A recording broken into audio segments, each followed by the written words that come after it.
in that time frame. Both these teams come in playing some really good baseball, winning their last 3 series. One of them will be able to claim the in-state series. Gators and Seminoles for the 256th time on the diamond. Pitch inside off the plate. A 2-0 start to Tyler Martin, the designated hitter, who comes in riding a 7-game hitting streak. Hits it on the ground to the right side. Ranging over Thompson and tosses to first in time. Sterling Thompson now manning second base for the Gators. Yeah, I mean, he just had the look of just kind of a right fielder that was rangy and athletic and was just going to be a professional hitter for his entire career. But Kevin O'Sullivan trusted him to come into the infield. The freshman Derek Fabian had been struggling at third base. You move Halter from second to third and put Thompson in the infield, and now you're able to get Ty Evans' bat out in right field. And so Florida making a move for offense, but Thompson has really rewarded them with solid defense. Well, last weekend, Florida State played against Miami, which was a homecoming of sorts for Alex Terrell. We'll talk more about him later. This is the former Gator Carry-On, who hits a routine grounder to Rivera. 2 up, 2 down for Figueroa here in the first. Yeah, and for a sinker slider guy, you can't draw it up any better, right? A couple rollover ground balls to get the party started. That's exactly what Kevin O'Sullivan had in mind when he ran this young right-hander out for the start today. Keep the ball down in the zone, let that two-seamer work, and that top 12 defense in the country, 981 fielding percentage, play behind you. 2 quick outs on 5 pitches, and now the uber-talented freshman Jaime Ferrer, who has been one of the most consistent Florida State bats all season long at .303 with 7 home runs on the season. Ferrer out of Puerto Rico actually leads the ACC in getting hit by a pitch. 22 times he's been plunked this year. And he had one of the biggest hits of the season for the Seminoles, a walk-off against NC State in the 17th inning.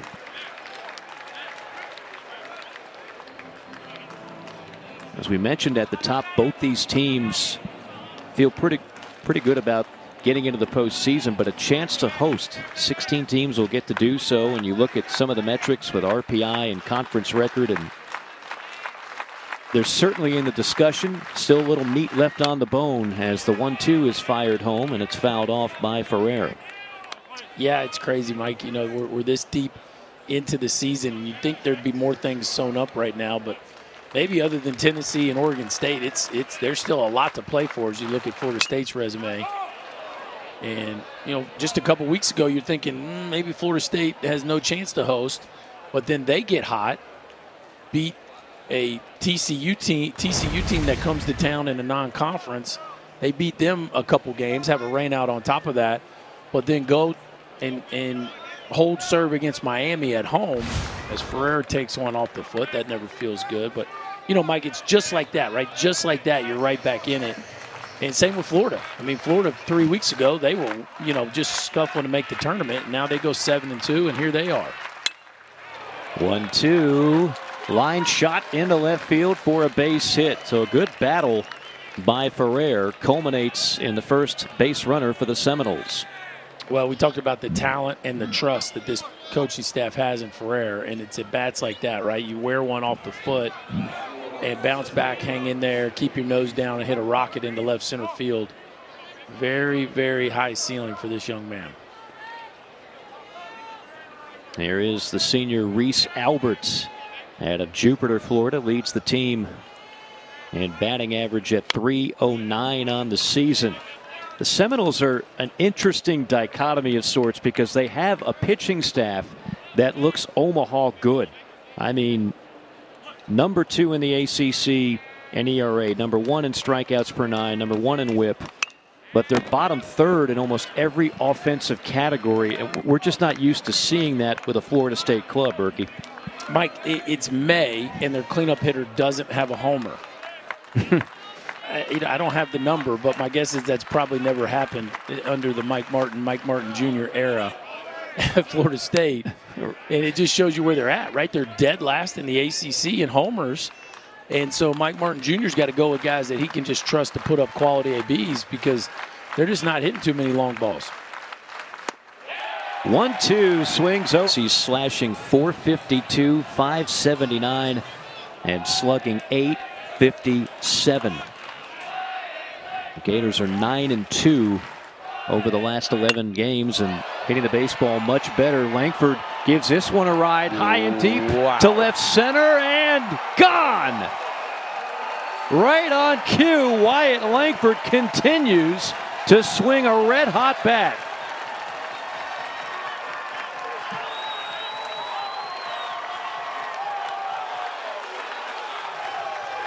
I mean, you talk about scary to start the game. One of the best hitters in all of America, and you got to deal with him right out of the gate, and he's not even going to let you settle in and get comfortable. Just put a large one on the board to get the party started. That was an absolute no-doubter. Langford didn't allow us enough time to mention he was riding an 8-game hitting streak. That's now 9. And the home run for Wyatt Langford hit his 18th of the year, second on the team behind Judd Fabian's 19 homers. Now Sterling Thompson, who's also been swinging a hot bat. Thompson over the last 11 games, a 444 average.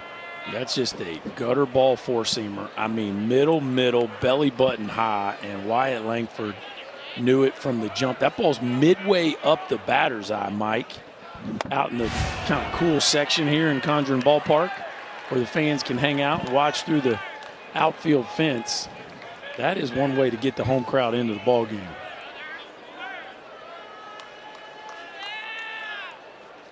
Thompson's been on base 21 consecutive games. The trio of Langford, Thompson, and we'll eventually see BT Ryopel. He's hitting cleanup tonight. All three of those guys over the last 11-game stretch have just been scorching the baseball. And they have led the way for an offense that at times has been sluggish this year for Florida. But if they get it all together, can be scary. That pitch, pretty scary in its own right, tailing away at 95 and past the bat of Thompson. Well, and that's what Baumeister, he can throw that upshoot fastball above the hitting zone. And that one was up around the letters. But that upshoot fastball that hangs around the belt, that one can get your feelings hurt, as Langford showed to start the ball game. Now here's the one guy, if he gets hot again, Florida could really be scary. 19 homers for Fabian on the year, but mired in a 1-for-26 slump over the last 6 games. That 1-for-26 includes 14 strikeouts. Yikes. That is a rough week. Last year he became the 5th Gator in history to hit 20 home runs in a season. He's 1 home run away from doing it back-to-back. And that's Brad Wilkerson territory right there. That's over the head of Fabian all the way to the backstop. Yeah, that's a couple wild ones here in this AB. Looks like a breaking ball that just slipped right out of his hands.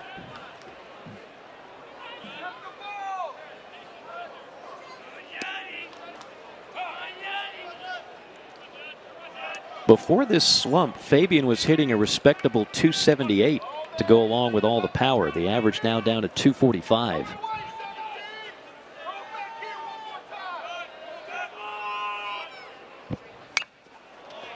Well, and as troublesome as it is, Mike, he has improved his walks. He's second in the SEC in walks with 51. And even though he's been punching out a bunch here lately, the strikeout percentage is down almost 8% from last year. So he has shown growth in pitch recognition. Lofting this one down the right field line. Coming on is Ferrer, and he will put it away. Second out of the inning. I love the story that Kevin O'Sullivan told us about Judd Fabian when we had Florida against Miami. Seems like forever ago, but he was pretty much convinced that Judd Fabian, who was the 40th pick of the draft by the Red Sox, was all but gone. That's typically the case when a young man is drafted that highly. And he got the phone call saying, well, I might be thinking about coming back. And Kevin's kind of like, yeah, all right, we'll see. And then all of a sudden he tells him, Coach, I'm coming back. Said no to the Red Sox, turned down some good cash, and obviously a benefit to have Judd Fabian back in the Gator lineup. Another benefit has been this kid, B.T. Ryopel, the transfer from Coastal Carolina. Yeah, Ryopel has been one of the real gems of the transfer portal market. I think about Troy Claunch from Texas A&M as far as catchers in this league that people picked up, and Claunch came from Oregon State, Ryopel from Coastal Carolina. But anytime you're getting offense and defense, but then in addition to that leadership, that's a heck of a find, right? And Sully didn't dip too deep into the transfer portal waters, but he's on record as saying if he can find B.T. Ryopel every year, he's all in, right? I mean, yeah. You get a kid that's this kind of leader and then obviously produces at such a high level, you really can't say no.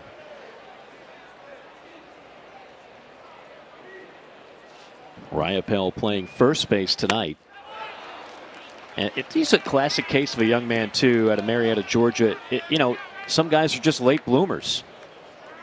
He wasn't a home run hitter coming out of high school. He only had a couple home runs early on in his career at Coastal, and then his final year at Coastal, 12 home runs. He's got 14 this year with the Gators. In fact, those 14 lead all SEC catchers.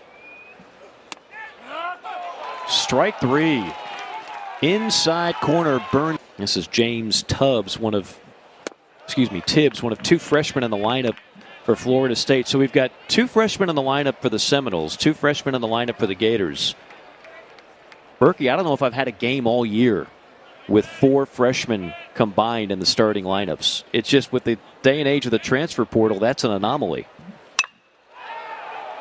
This ball's hammered deep right. Evans backing, turns and watches it go. A two-run blast will give the Seminoles the lead.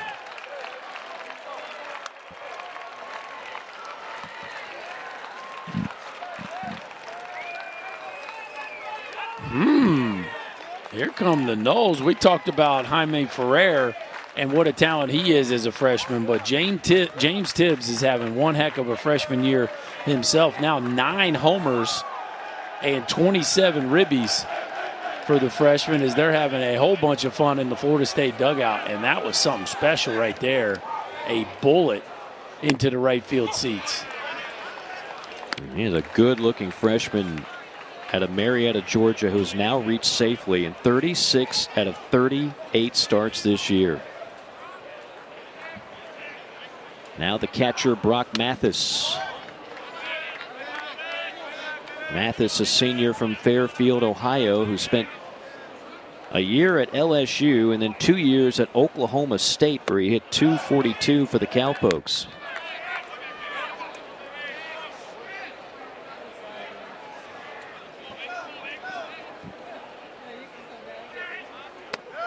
Have you been able to wrap your arms around, because I know a lot of the coaches we talked to haven't yet, the way the transfer portal has now affected the game of college baseball? Yeah, I think it's pretty clear. I mean, I think you're going to get, we had the grad transfer deal as Mathis walks, but now with the full portal, it's going to be one of these deals where there's going to be a lot of mid-major kids. Take this home run out by Tibbs. Looked like a hanging changeup. Maybe a bad split finger, something that was almost fluttering there in the middle of the plate. And that's just kind of your classic left-handed low to high bat path, a launch piece into right center field. But I think the best programs are going to get opportunities to continue to pick away from some of the best mid-major players. And then Mike, I also think, you're going to see like Jordan Carrion going from Florida to Florida State. Like there'll be some Power 5 to Power 5. I'm not saying that's not going to happen, but I also think you're going to see potentially even some West Coast kids want to transfer to the Southeast. and play maybe in bigger, better environments for college baseball. Great hustle on the play. Terrell with the pop-up. And then racing all the way from third, Colby Halter to make the play. For instance, in the league this year, Mike, you got Jacob Polish, who transfers from Stanford to A&M, right? You got Claunch from Oregon State to A&M. You got Riley Cooper and Jacob Berry from Arizona to LSU, right?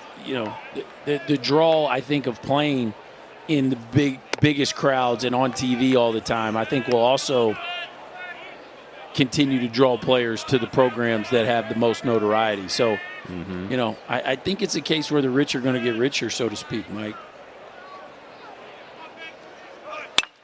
9-hole hitter is Logan Lacey. That's a fair ball down the line, and that will be extra bases.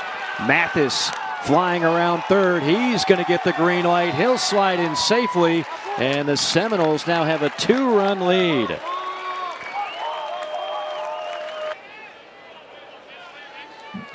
They're at a point where they've won their last 3 series. That includes an out-of-conference series against TCU.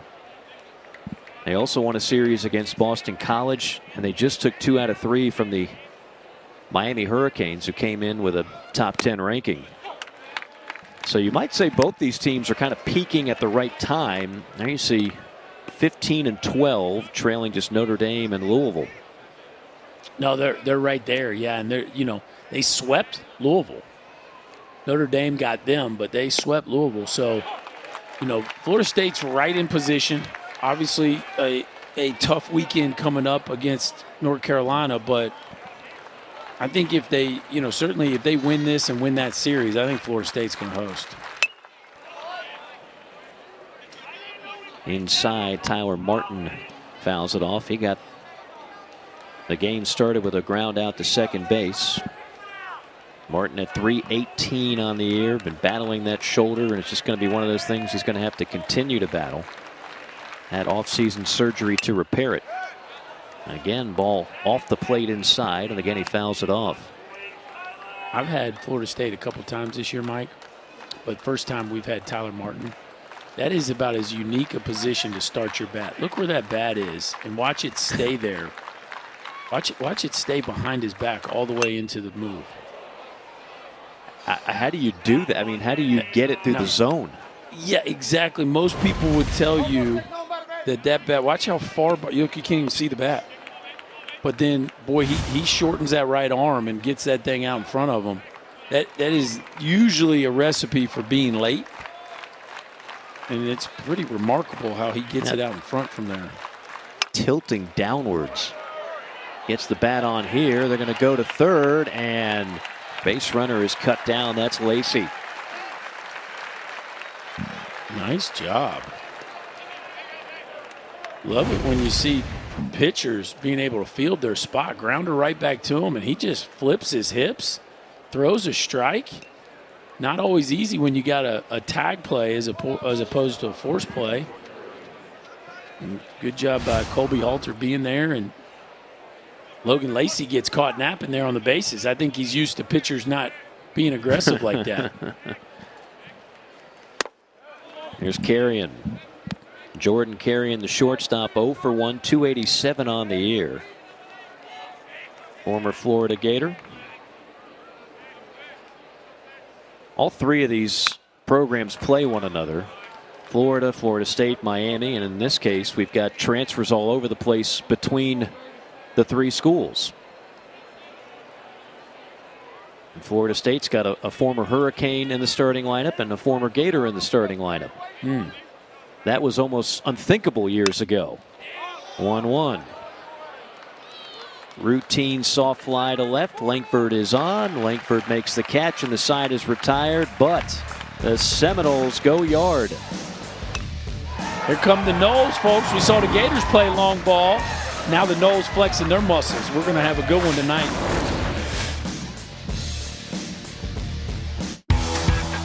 Action right there. Some garnet and gold mixed in with the orange and blue. On the Carassi Knoll. Good crowd on hand. Beautiful night for baseball in Gainesville. Always fun when these two teams meet on the diamond. Florida State for the 256th all-time.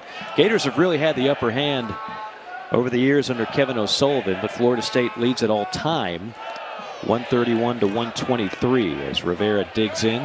It'll be Rivera, Caglione, and Evans due up here in the home half. Florida has won 18 of the last 22. I mean, that doesn't even feel possible. Right. 18 of 22? It's not as if Florida State as a program has slipped. I mean, they go to the postseason every year. Yeah. Ground ball to second, gobbled up by Roberts for the first out. Well, we talked about where Florida State is and what they need to do to host. How about this Florida Gator squad? They were reeling for a while. Preseason top 10, then hit the skids a little bit, struggled at the plate, and then all of a sudden now they've won 3 consecutive series in the conference. RPI is up. They got South Carolina next week, a chance to finish the season with a winning record in the SEC before the SEC tournament in Hoover as Caglione digs in.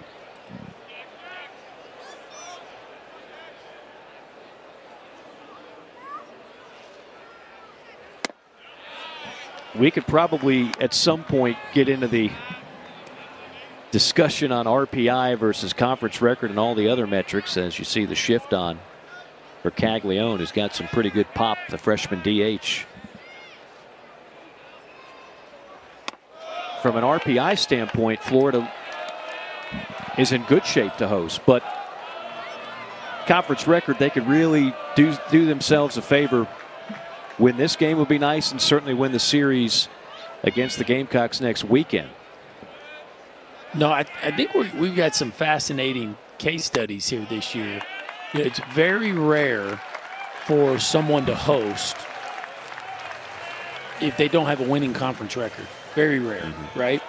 But you got Vanderbilt, Georgia, and Florida that all have extremely, Georgia's 6 in the RPI, Vanderbilt is 3, and Florida is 15, right? So you got 3 teams that are barely above 500 yet have top 15 RPIs. It'd be interesting, it feels like kind of 16 is the number to get there. And so I think Florida's probably staring at having to win, all 3 this weekend against South Carolina, which is possible. Then what happens is then it gets really crowded within the league because then you start to get in, how many hosts will the committee give the SEC, right? Because Tennessee, Arkansas, A&M, and probably Auburn are already going to host. So you got 3. I would say that it'll probably be 4 to 6. Well, you'll probably see hosting. But right now you've got the mix between LSU, Florida, Vanderbilt, and Georgia that are all kind of holding their breath to see how it finishes, to see who those other 2 or 3 hosts will be. LSU has got Vanderbilt in a big 3-game series that begins on Thursday night. Game 1 on ESPN2. And LSU's still alive, Mike. I mean, absolutely. LSU wins 2 out of 3. They're 16 and 14. They're going to host. Yeah, and because of, in part, the metrics you talked about with Vanderbilt has been riding high, and they've got a strong RPI, so that would be a heck of a resume builder. This ball scorched into left field for a base hit. Tibbs will run it down, but digging for third and getting there safely is Caglione. And the Gators have them. No, now they got a run down. I was going to say at the corners, but instead Evans gets picked off. That's a brutal out. Yeah, they got obstruction here on his turn, so he's going to be awarded second base.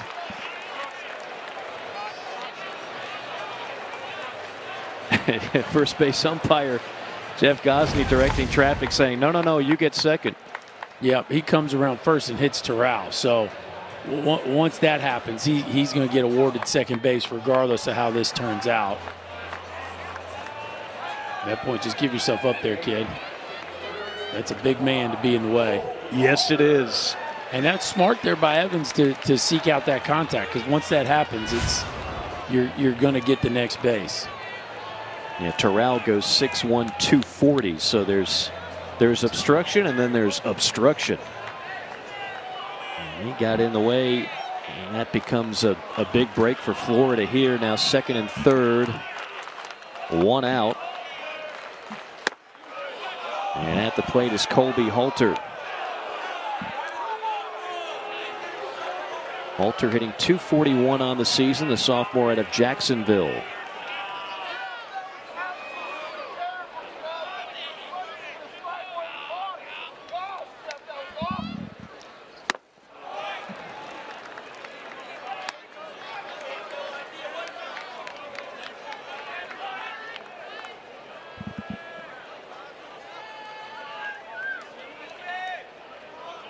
Base hit here could tie it up.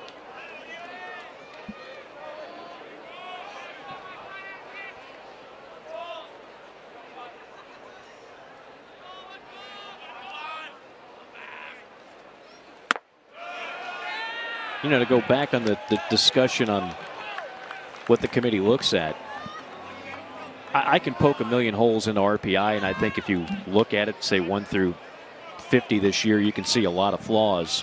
So I agree with conference record being the most important number. 1-2 offering.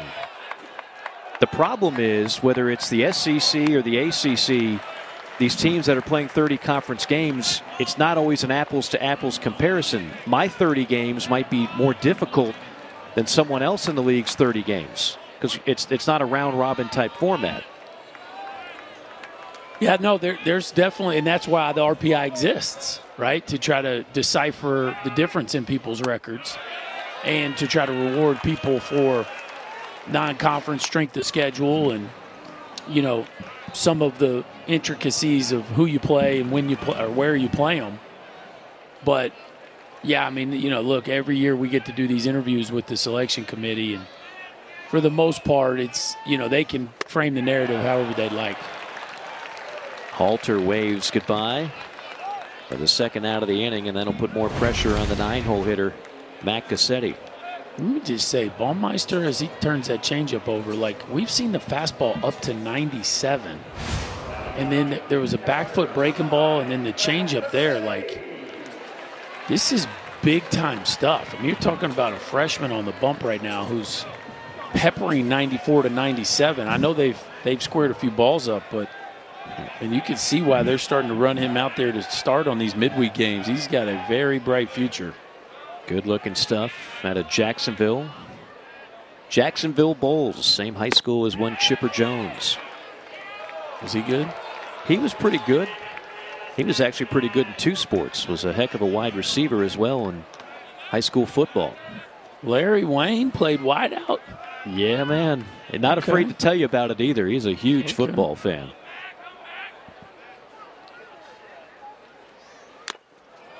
Gassetti fouls it back.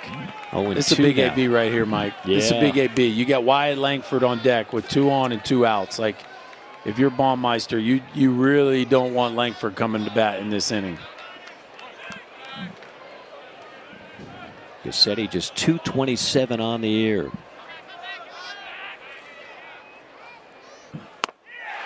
Chased him high cheese from Baumeister at 97. And he gets out of it. A little ridiculous at this point. They have 6 homers through 5 innings. They're up 15-0 on a very good Belmont team right now. Ferrer opens up the 3rd the same way he did in his first at bat with a base hit. He's 2 for 2. That is a good looking freshman in Jaime Ferrer. Boy, he can really swing it, and that looks like it's going to be it for Mr. Figueroa. An early call to the bullpen for the Gators. Fisher Jamison will come on out. The freshman from Lake Worth. It's a 3-1 Seminole lead. We're in the top of the 3rd from Gainesville.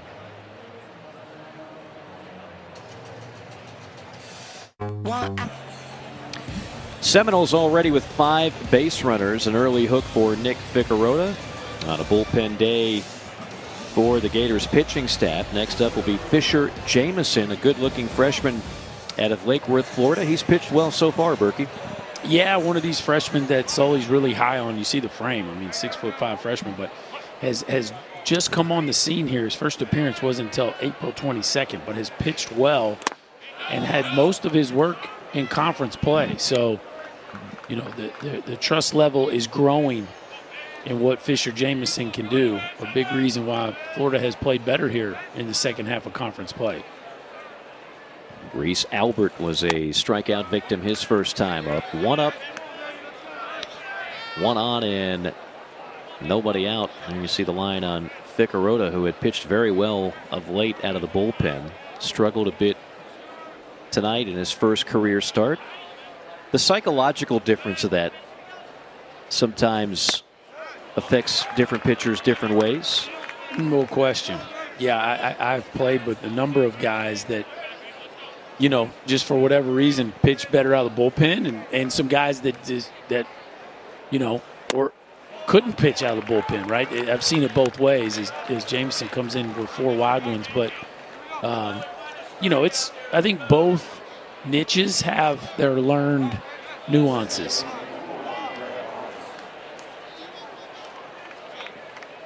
Inauspicious start for Jameson, a 4-pitch walk, and now Brett Roberts, who got the big second inning started for the Seminoles with a double to left.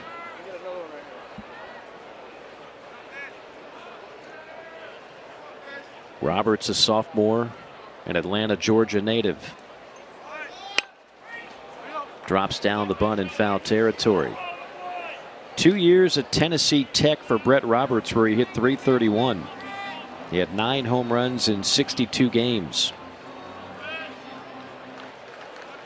He's got a cousin, Keyshawn Askew, who was drafted in 2021 and is in the Mets organization.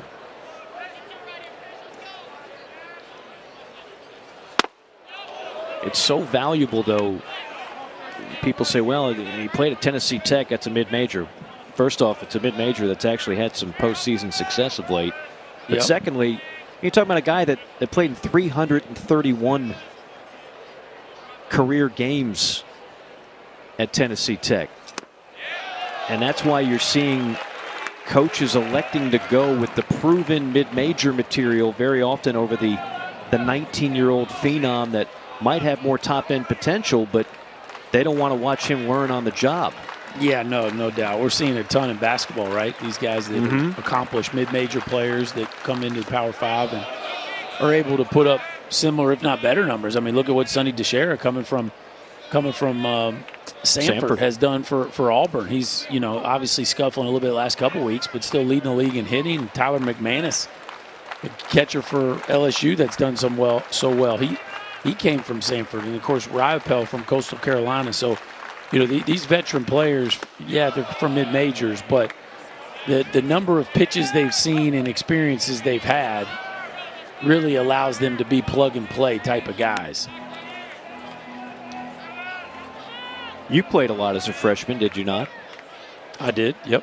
I mean, do you not have some sympathy for some of these young men now that would have been inserted into the lineup that, because of the way the nature is now, they might not get much playing time as a freshman? Tap to the left side, double play ball. Stepping on the bag for one is Rivera, rifling to first to Ryapel for the double play. And that is a big-time play right there. I was a little concerned that he was too far away to take that himself. You see this ball, Rivera moves over, but shuffle, put the left foot on the base for all you young shortstops when you're going to do the unassisted double play. Put your left foot on the base. That way it's essentially your stride foot, so you're throwing as you're landing on the bag. And that was a really, really big pitch right there. But yeah, no, I think it's harder than ever to be a high school kid to be recruited by one of these major programs, right? Because, you know, they can't fill their entire recruiting class with transfer portal kids, but they're going to offer less scholarships because they are going to hold some money back because they all know they're going to get a couple kids in the portal. And then on top of that, if you do get one of those offers and you show up, there very might well be a 21, 22-year-old waiting to have your job. But look, if you're good enough to play at Florida State, you're not going to be concerned about competition. I mean, you signed up for it when you went there. Taking over for 11. He remembers playing in this rivalry game back in the mid-90s. When we asked him about it, he said, yeah, that was just about the time it was starting to get juicy. Florida State. I like that line. Yeah, right? And it has definitely become juicy, no doubt about it. I remember some of those matchups in the mid-90s. You had some ultra-talented players on both teams. You had an Omaha team in Florida in '95, and then you had the Brad Wilkerson years.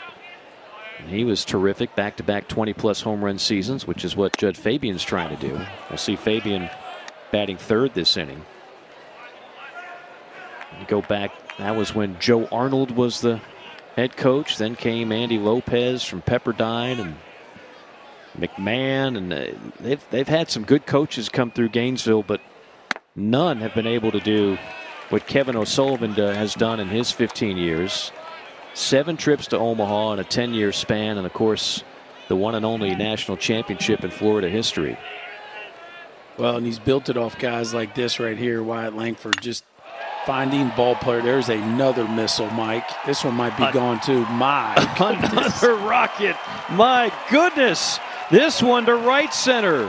One to left, one to right for Wyatt Langford. And he cannot sneak the cheese past the rat right now because Wyatt Langford is all over it. I mean, he really is a great story. He's a local kid. He could always hit, but last year Sully was telling us he just struggled to find ways to get him in the lineup. A converted catcher. Said he totally transformed his body. And now they have a position for him with that new body. He's now a lean 220, as Sully describes it. And they were just hoping at some point this year he might be able to provide some protection in the lineup for Sterling Thompson. Now they got him in the leadoff spot. And every time he comes up to lead off an inning, something good happens. Well, he's a star in the making. I mean, reminds me of Harrison Bader, who's now the center fielder for the St. Louis Cardinals, and a little thicker than Bader, maybe doesn't run quite the same, but gets his swing off. What I want you to watch here with his swing, watch him in his legs. Look how down in his legs he is, and you can see that is a strong lower half. But because he stays down in his legs, he's able to keep the barrel square and consistently impact just below the equator of the ball. And when you do that, you're going to get good spin, you're going to get good carry, and you combine that with a guy who is supremely strong, and you're going to hit a whole bunch of extra base hits. And this dude's well on his way to being an All-American and potentially a Conference Player of the Year kind of guy moving forward because he is becoming a star right in front of our eyes.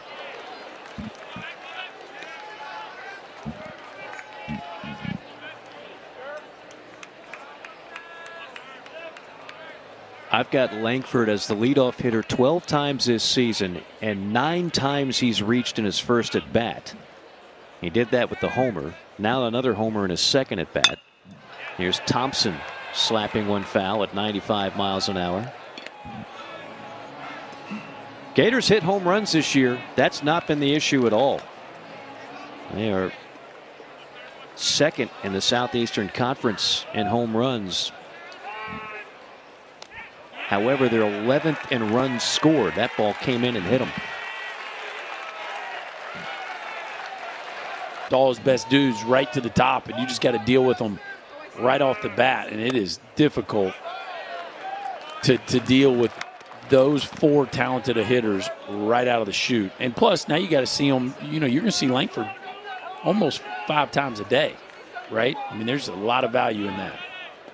So you like him in the leadoff spot? I would prefer him maybe in the 3-hole with a couple high OBP guys in front of him, like a Tyler Martin. But if you don't have that, then yeah, I actually really do, because now you're forcing a pitcher to start the game. Like today, he starts the game with a fastball, it's 1-0, right? So you're asking a starting pitcher, you're either going to give yourself a chance to launch one to start the game, or you got to land a breaking ball or some sort of off-speed pitch early in the ball game, and that could be hard coming from the bullpen to the game mound. As you see, Fabian and Langford now tied with Elko right behind Trey Lipscomb for the lead in home runs in the SEC.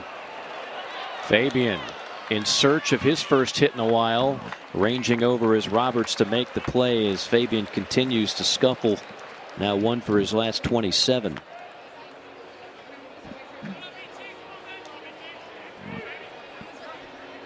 Anything, Berkey, that would indicate to you something that's a little bit off with Fabian during this slump? Well, I mean, if you look at that right there, he hits that off the cap, right? So meaning the very, very, very end of the bat. And, that would just speak to not recognizing the pitch and swinging at something that he thought was a fastball that ended up being an off-speed pitch. And usually when you're struggling that bad, you're not seeing the ball very well. Here's a guy who has been seeing it very well, Ryopel. 390 with a couple of bombs through his last 11 games. Junior from Marietta, Georgia. He went through a stretch in early April where he homered in 4 out of 5 games. Had 3 home runs against Vanderbilt on April the 16th.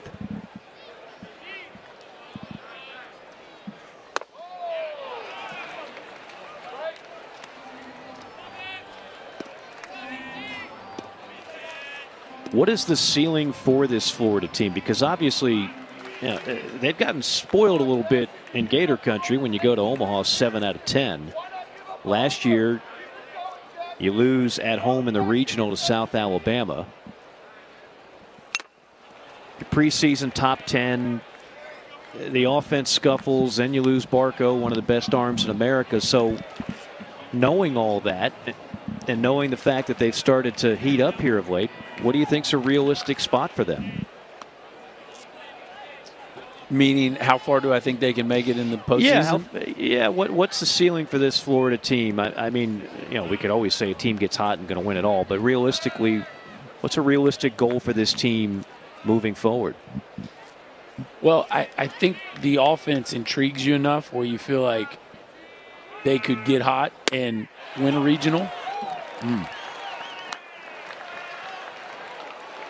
But, the question is the starting pitching. Can the starting pitching be consistent enough? Now, I will say Brandon Sproat has looked fantastic of late, and he has started to look like a guy that could be a real number one. And then, of course, Brandon Neely has been really, really good here, too. Slater has done a nice job out of the bullpen. Like, the pieces are starting to fit together. But, it's tough looking at Hunter Barco in I don't know what we call that. It's not a cast, but some sort of sling contraption after elbow surgery and feel like this Gator team can get to Omaha with them. I would have certainly given them a puncher's chance. Without them, it's, I don't know that they have the pitching. Which is something we're not used to saying about Florida. But that's been the epidemic this year in the Southeastern Conference. Fallen aces. They're everywhere. No question. Just out for the year. I mean, it's hit half the league. Yeah, no, there's definitely been it's a down. You and I were talking about who's conference pitcher of the year. It's it's hard to figure outside of Tennessee's got guys with the best records and ERAs. It'll probably go to one of them, but it's not the traditional year where there's 2 or 3 Friday night veteran guys that are going to be first-round picks that you're choosing between. We're going to count now on Rivera. And these are just some of the guys. Barco, Paulette, Prelip, all out for the season. And you throw a guy like Bosick of South Carolina, their ace, out for the year. 2/3 of the Kentucky rotation out for the year. Probably missing a guy or two.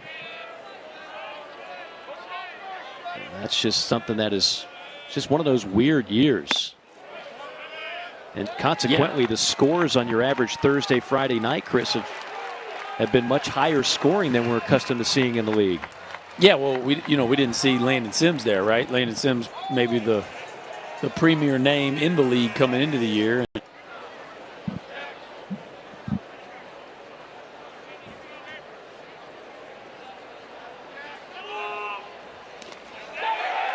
Spiked in the dirt, and Caglione will watch Thompson and Rivera advance 90 feet.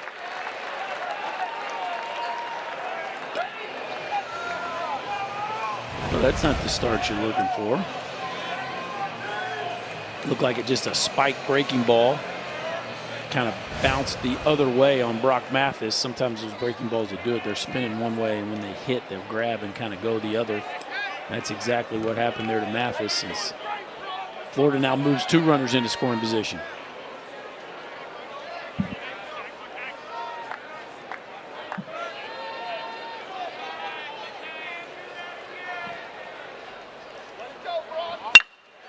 Caglione finds the hole on the right side for a base hit. Thompson scores. Here comes Rivera. He'll slide in safely. A 2-run single to give the Gators the lead by the freshman from Tampa, Florida, Jack Caglione. Well, the breaking ball goes to the backstop. That allows runners to advance. And then this breaking ball just kind of spins in the middle of the plate. And so one breaking ball allows the runners to advance. The next breaking ball allows the runners to score, as Caglione does a nice job of staying on that one. And back come the Gators. Caglione, who also was a highly touted pitcher coming out of high school in Tampa. The #1 first baseman in the country out of high school. Good-looking freshman picks up the hit of the game for Florida. Gators now up by a run. Ty Evans with a single his first time up.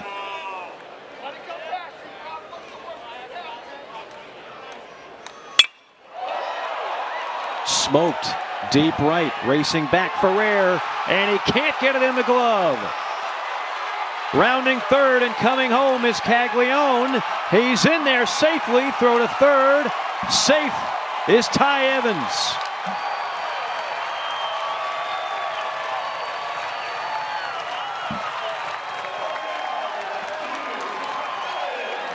How about the freshman? We talked about the Florida State freshman. Now the Gator freshman joining the party. Back-to-back bullets, and this ball probably should be caught by Ferrer, but maybe took his eye off it right at the end. This is the big problem, though, Mike. You missed the cutoff man. You probably had a chance on Caglione, but you air-mail the cutoff man, and not only does that allow Caglione to score easily, but it also allows Evans to get to third, and that's a freshman right fielder compounding one mistake by not being able to make the catch into 2 by missing the cutoff man. And again, the Ferrer in right field. He's a converted catcher. And that's a ball, if you're Florida State, you'd love for your right fielder to make. Instead, now all of a sudden you're down 2 runs. And to your point, Berkey, that the freshmen in this game have shined. Ferrer does have 2 hits. James Tibbs for the Seminoles, a 2-run homer. Caglione, a 2-run single, and now Evans is 2 for 2 with a ribby. Yeah, I think they have yet to get an out against the Florida freshman in 4 at-bats, and Ferrer is 2 for 2, so that's 6 for 6 and reach base safely, and then Tibbs is 1 for 2. So the freshmen are 7 for 8 in reaching base in this ball game. Is that good? That's pretty good. Yep. Hey, I'm all for the portal, but I do like to see some freshman heroics in these games. I feel like we've missed a little bit of that this year.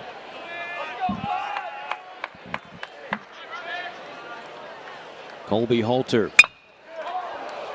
crushes one foul. Well, this is the guy they need to get going, Mike. Colby Halter in SEC games is hitting 176. And this is a guy that was hitting in the mid-300s earlier in the year. 178. 19 for 107 in SEC games. And that's why he finds himself down there in the 8-hole. Really surprising for a kid that feels like he's got a knack for getting hits. And he won't snap out of it here. Terrell takes it to the bag himself for out number 3, but the Gators send 8 to the plate and put up a crooked number. Florida back in the lead.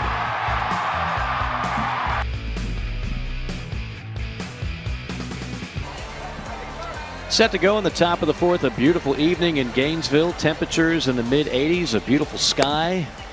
And the rubber game of this season series between Florida and Florida State, meeting for the 256th time in school history. The Gators have won 18 out of the last 22 and have rallied from behind to take the lead here tonight. It'll be Mathis, Terrell, and Lacey, bottom third of the order, up for the Seminoles. Jamison, big right-hander, winds and fires. And a pitch tailing inside to the catcher Brock Mathis, who drew a walk his first time up.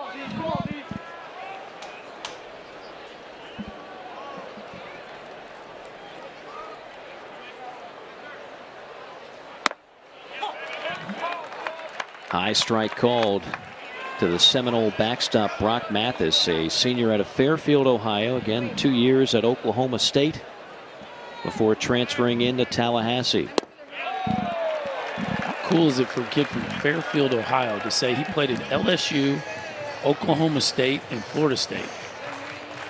Like, that's 3 of the best 10 college baseball programs of all time. Yeah, it's not a bad deal right there. You know, when you were a young kid, maybe you'd play in like those little league tournaments. Everybody exchanged the patches and you got to hold on to the patch. He's got some pretty good patchwork. Oh, yeah. With those 3 programs.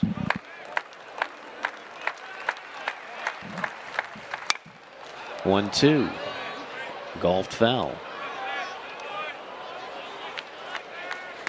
They did a nice job there with that beam area. I mean, that's a pretty cool look. Just, you know, looks like a comfy, just cool hangout spot. You got families, you get some young folks. Like, love the green areas at some of these new ballparks. I'll tell you what else they did that anybody who's going to watch a Gator baseball game is happy. They rearranged it so that the sun is not beaming on your face for 3.5 hours like it was at McKeithen Stadium. Much more comfortable setting. Yeah, and they obviously put a roof on there, so there's actually some shade for those who are in the chair backs. And no, they did a great job with that. Unfortunately, haven't gotten there to see it yet in person since the pandemic, but I'm looking forward to that. Yeah, it's a good-looking ballpark. It's a different part of campus than the old one, which was adjacent to the O'Connell Center, the basketball arena. Payoff to Mathis, low and outside, so the dreaded leadoff walk. Mathis has walked twice now. And the tying run next inning. They're always in a better mood when they're winning, and we talk to them. There's that split again from Jamison. That thing's nasty. You just don't see a ton of splits in college baseball. You don't see a lot of splits anywhere, but you know, it's just certainly not a pitch you see a lot in college baseball. Usually older guys learn that kind of later in their careers. That thing's pretty nasty when he gets on top of it. It's another one. Why don't we see more of it? Again, I think it's a pitch that requires a ton of feel. I mean, you ever tried to grip a baseball split finger? I mean, usually you have to have really big hands, and you know, it's a pitch that's very difficult to command and actually get it to have depth, right? And I was fortunate enough to play with one of the great split finger guys of all time, and in Roger Clemens, but also played with another guy in Dan Herron, who threw a split, and he got swings and misses at it, but he could also throw it for a strike. Like, Dan Herron's probably one of the more under-the-radar pitchers of his generation, but he was really crafty with that split finger as well. 0-2 pitch got him off speed.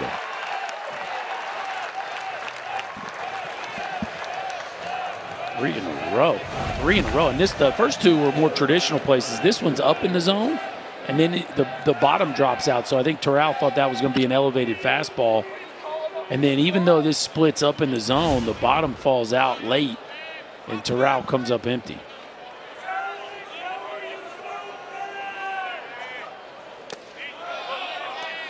Nine-hole hitter, the third baseman Logan Lacey, had the RBI double his last time up. 5-3 game. We're in the fourth. Mike Morgan, Chris Burke with you on a Tuesday night. SEC Network. Hope you're doing well. Beautiful night for baseball in Gainesville, and one of the best rivalries in the sport. Florida State.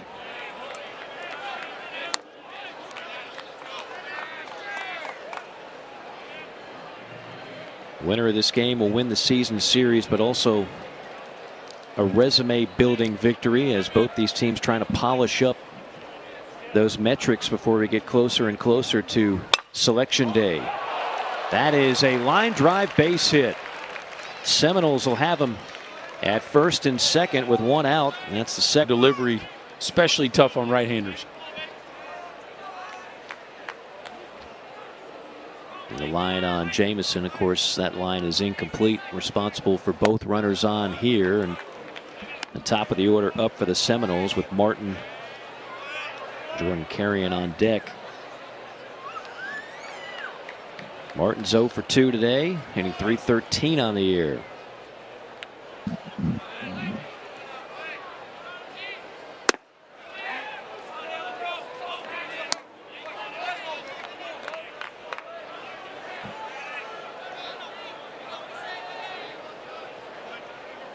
I should have asked Meade about this.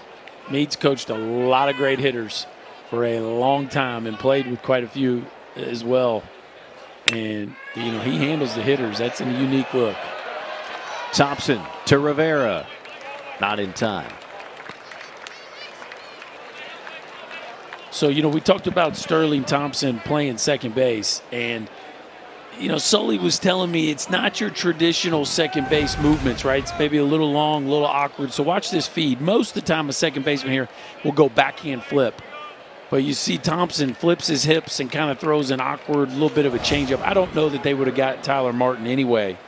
But that's one of those where normally the second baseman's going to go with a really quick backhand feed to try to speed up the process. Thompson a little slow there. Again, steady making the plays, but certainly, you know, some areas to clean up there with some of the little things of playing that position. So they're at the corners now, 2 down. Jordan Carrion, the Florida transfer, sophomore from Miami.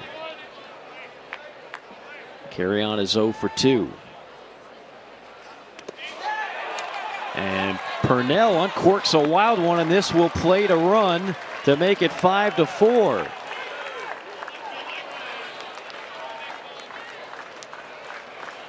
That's a tough one for Gassetti. You know, that breaking ball is just so far outside, and Gassetti tries to get around it. And looking back, probably his only chance was to backhand it.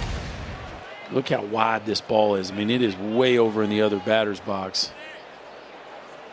Gassetti tries to get around it, just can't get there.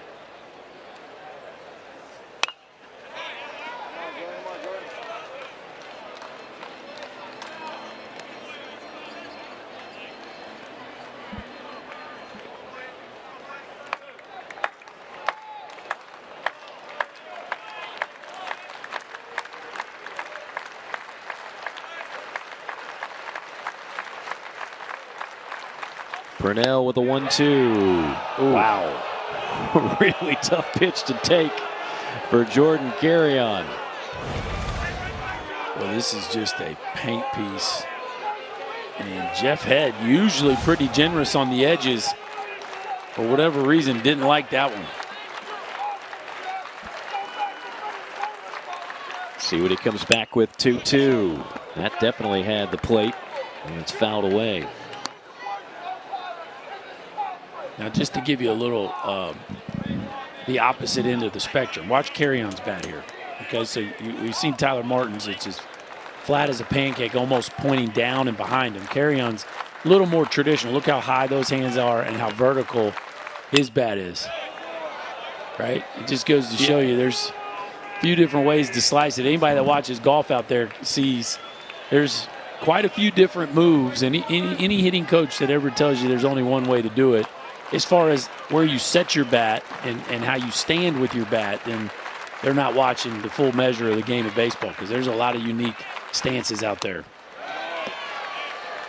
I can understand a number of different ways to do it. And I was looking at Tyler Martin's strikeout numbers. I figured, well, maybe the one benefit of sagging it behind you like that is to cut down on strikeouts, perhaps. Maybe sacrifice power, but keep the ball in play. But that number wouldn't even indicate that.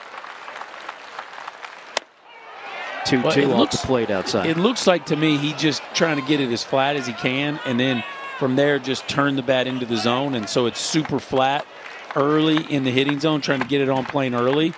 But there's a lot of hitters that get it on plane without starting it like that. It's just, look, I love it. I love seeing new stuff.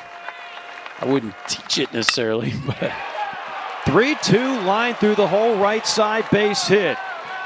Here comes Lacey. Here's the throw, not in time.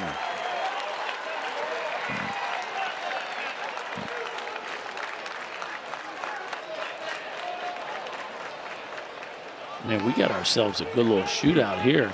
That's got to feel good for Jordan Carrion now. Sully's ticked because they probably feel like they had Carrion struck out earlier, but Carrion loads it up and shoots it into 4-hole. His old team, the Gators, on the other end, RBI knock as Tyler Martin comes home to score. And Evans, I thought Evans had a chance there, but just kind of spikes that throw to the plate. And back come the Noles in a very entertaining ball game here in Gainesville. 5-5. 7th hit of the night for the Seminoles. And now their most consistent hitter this year is the freshman Jaime Ferrer. He's 2 for 2 tonight.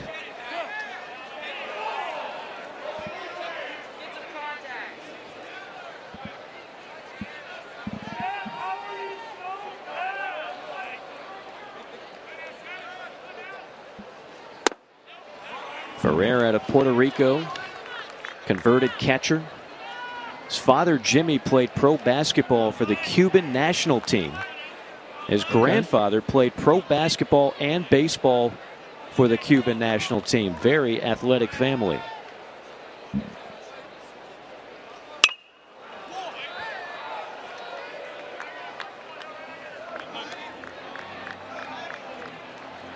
And similar to Langford, as you said earlier, a catcher by trade, but athletic enough to run out to the outfield and can move well enough and has worked his tail off to be able to be a competitive outfielder here at the college level. It's no small task, especially for the freshman. Langford spent a whole year learning how to play the outfield before he got his crack at playing every day. Ferrer doing it here in his first season on campus is very impressive. Low throw down to second, out of there. Gassetti. Bat. Sully, early in the year, you told me, Berkey, wait till you see this guy got playing left field. He was a catcher, but we're going to give him a chance to hit. And so he's athletic enough, we think, to play the outfield. Wait till you see him swing the bat. I think you're going to like him. Like, Wyatt Langford is like the best hitter in college baseball right now. I mean, the dude is red hot. What have you seen from him from a growth standpoint this season? He's Berkey, he's the total package. Obviously, he's talented. He can swing the bats, but he's a self-made player. He's got himself in shape. His run times down the line have increased, from like a 4.4, 4.5 runner to under a 4.2 at times with a good exit. And he's arguably our hardest worker. He's like I said, he's really the total package. So you mentioned earlier in the year he's a lean 220. What specifically did he do to get to that lean 220? I think just like anything else, hard work. He's always been a hard worker in the weight room, but I think he's changed his diet, and obviously he's taking really good care of himself. Started lifting with you? I can't hang with him. I'm not even going to try. I don't think Wyatt skips leg day, right? I mean, he's in there for a full body workout. Yeah, between him and Caglianone, I don't think they miss a lower half workout. So we really appreciate the time. We'll let you get back to business, okay? All right, thanks, guys. You got it. Kevin O'Sullivan, his 15th year with the Gators. And he's really had the better part of this rivalry during his time. Gators have won 18 of the last 22. And yeah, tree trunks for legs on Wyatt Langford. Pretty steady base. Oof. Rockets this one into right center, but that'll hang up there for Ferrer. First time that Langford has been retired. I mean, that's your best chance at this point, Mike. Hope he hits a rocket right at somebody. How about a fastball up and just left of center? And then another fastball up, and this one's just right of center. And to the two biggest parts of the ballpark, he hits moonshots that were no doubters. Not bad for your leadoff hitter. You know, he's coming on late. I mean, he's on an absolute tear here now the last dozen games. He's hitting nearly 500 during that stretch with a slug of over 900. Well, you and I were having a pretty good discussion off air, and we can get into it on air about player of the year in the SEC. We got some pretty strong candidates, don't we? We do, and Wyatt Langford trying to put his name towards the top of that list. He's certainly deserving of it, and you know, I wasn't kidding. Like today, over the last 2 weeks, Wyatt Langford's got to be considered one of the scariest hitters in college baseball. But I think when it comes down to it, it'll be between Sonny DeShera and Trey Lipscomb. Trey Lipscomb right now at Tennessee is leading the league in homers, ribbies, and runs batted in. And Sonny DeShera. Now, Sonny's been slumping a little bit, Berkey. I just had him against Alabama this weekend. He finally had that 46-game streak of on-base snapped. But he still leads the nation in on-base percentage. He's still top 10 in the country in slugging percentage. And without Sonny DeShera, certainly Auburn looks like a much different team, and they're going to be, in all likelihood, hosting a regional. That one comes in on Ferrer, and he's aboard for the third time tonight. Yeah, I think the conversation, Mike, is going to come down to, do you give it to the best player on the best team, or do you give it to the player who's the most valuable to his team, right? And you, like a lot of things in this world, you could see both sides of it. I just think when you look at Lipscomb, and he's second in the league in runs, and he leads the league in homers and ribbies. That's a pretty loud deal, right? Now, again, you could say, well, that offense is great, and they got a ton to work with. Rivera to Thompson, and over to first. Ooh. Not in time. Was Ryapel off the bag?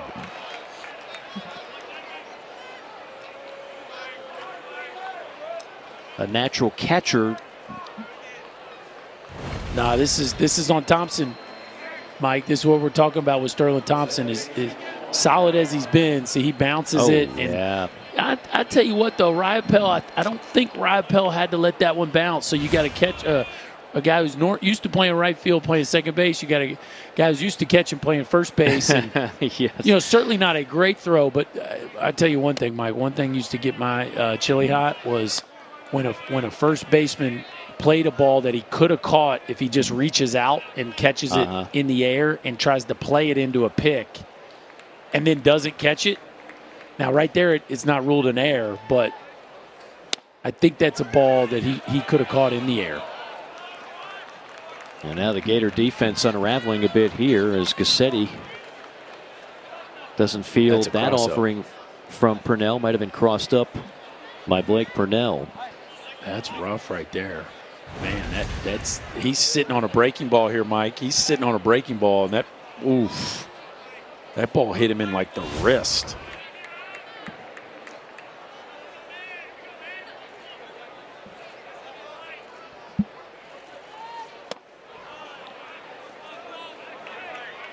And that's a big deal when you got a sinker baller like Purnell on the mound, right? To give up a free base. But this is, the Gator defense has been fantastic. Hasn't made an error in 4 games coming into today. 981 fielding percentage is second in the SEC and top 12 in the country. Like, this is as good a defensive team as there is, but not their finest inning to this point. Well, but I mean, you hit on the key. A lot of those numbers are based on when you've got guys playing in their natural position, right? Mm-hmm. I mean, so you got Thompson and Ryapel on that last play, which should have been a double play, not playing their ordinary position. So instead of the bases wiped clean with 2 outs, now you're sitting a runner in scoring position, 1 out. Yep. Those are the kind of things that show up in postseason. If they don't show up in a regular season game, it really can show up in a key moment in a postseason game, and that's where you got a tough decision to make. Sacrifice defense for offense. This one blasted into the air to right center field. Long run for Evans at the wall. He makes the catch. He makes the catch as the bullpen door opened up at the same time. What a terrific effort by Ty Evans, the freshman. Wow, well, we're just talking Gators defense letting them down. How about the Gators defense saving a run? Ty Evans on his horse, full throttle to the right center field gap, and he just so happens to run right into the bullpen door. And that was a pretty cool play right there, right? Full speed into the bullpen door. Get off me. Open up.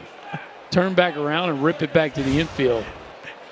I would have loved to have seen what he would have done if he goes through the door, into the bullpen, catch is made, runner tags up.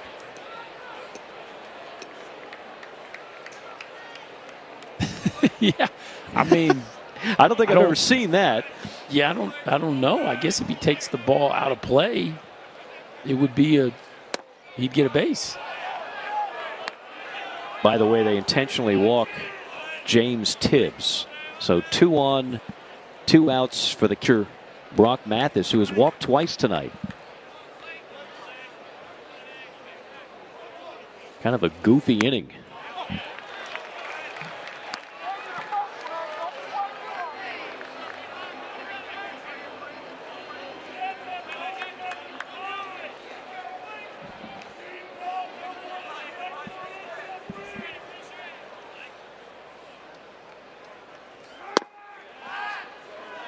Throw back to first base as Tibbs back safely. You know, going back to the Gator defense, we've just come to take it for granted, right? That Florida's just going to roll out one of the top defenses in the country every year, because that's what we've seen for much of the last decade.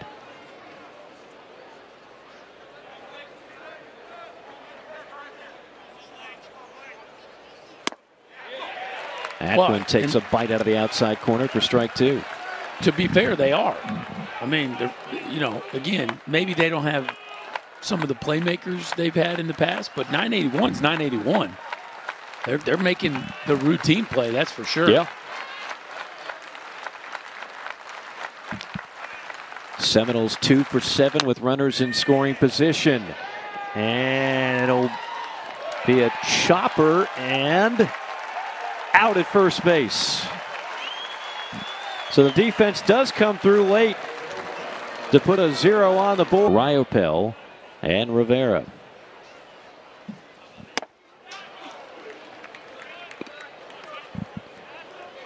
Judd Fabian's 0 for 2 tonight.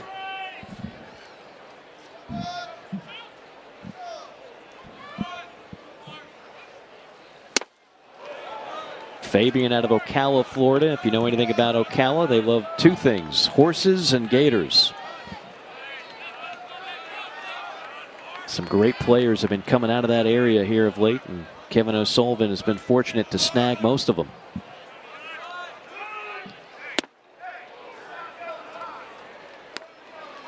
Brother Derek not in the starting lineup tonight, as he's been scuffling, and as we mentioned before, Judd mired in a slump, now 1 for his last 28.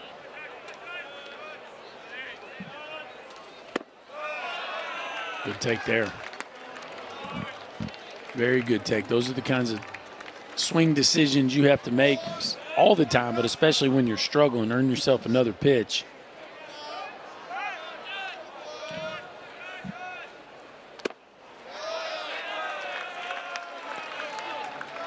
Full count. With AB going, see if he can pay it off.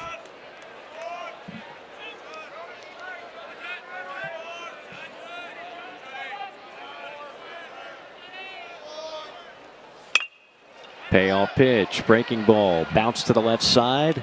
Lacey fires across for out number 1. Think about this, Mike. The Gators are 13-14 in the SEC. Okay, Hunter Barco, as Fabian's going to go have a meeting. He's not happy. He's not happy. Hunter Barco's hurt.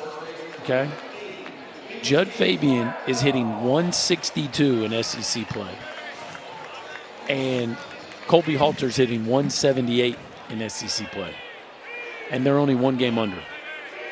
Well, that's the thing. I mean, I think it's a classic case of a team that has not peaked at all.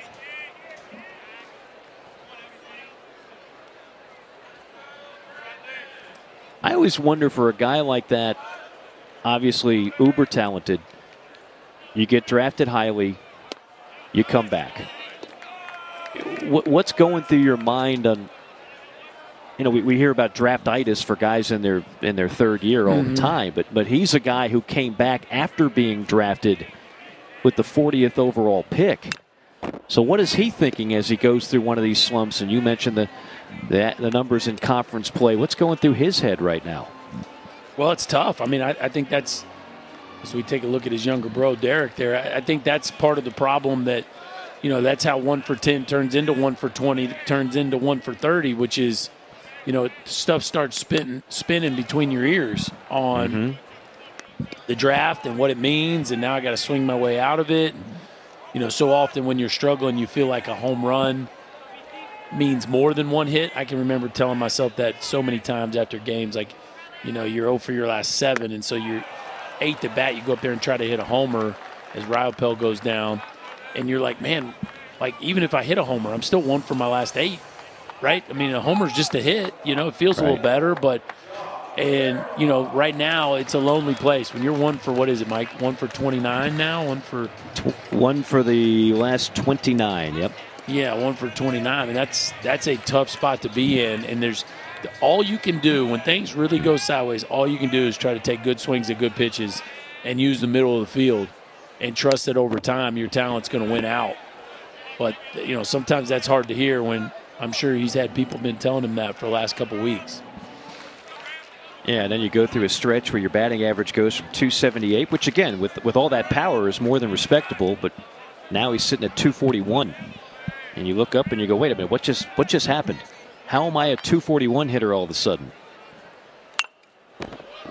Well, and I'm quoting the SEC numbers. Like, the reality is professional baseball looks very closely at these major conference-only stats, right? Because, while Florida plays a fantastic midweek schedule, they do play some teams that are certainly not running out SEC arms from time to time as well. So, I think that's an issue that is going to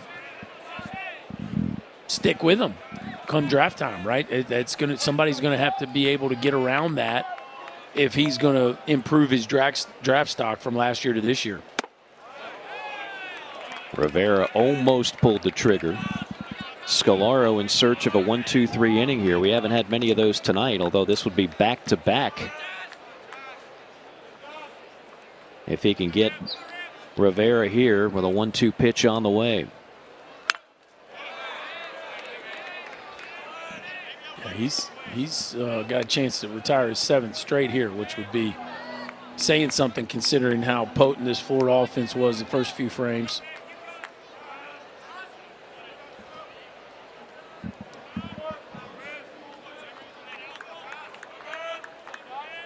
Scalaro, who went 4 1/3 in that start against the Gators, the game that Florida State won in Tallahassee, and appears to still have the Gators' numbers so far tonight.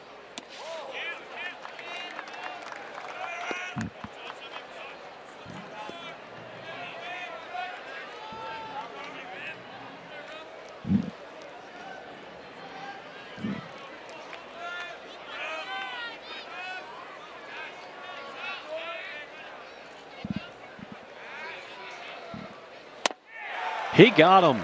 Chased one low and away. How about the performance by Scalaro out of the bullpen? How about it, man? Come in here just dealing. gets Riopelle on a breaking ball, little frisbee slider, and then how about turn over a changeup and get Rivera to chase? Scalaro is dealing, folks.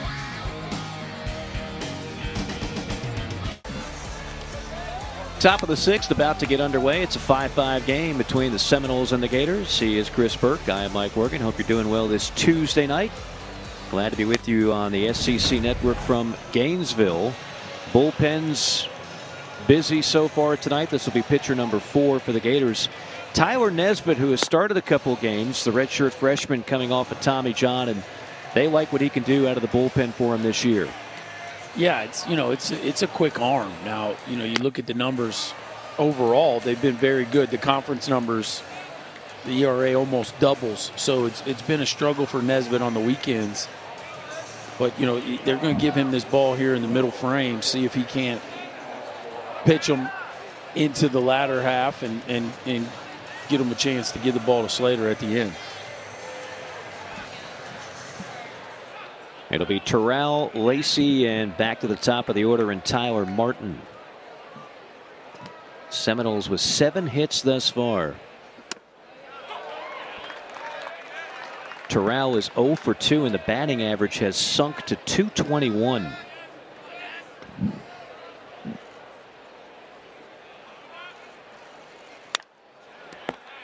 Here's a guy who led the ACC in home runs back in 2019 when he was a Miami Hurricane. He had 24 bombs.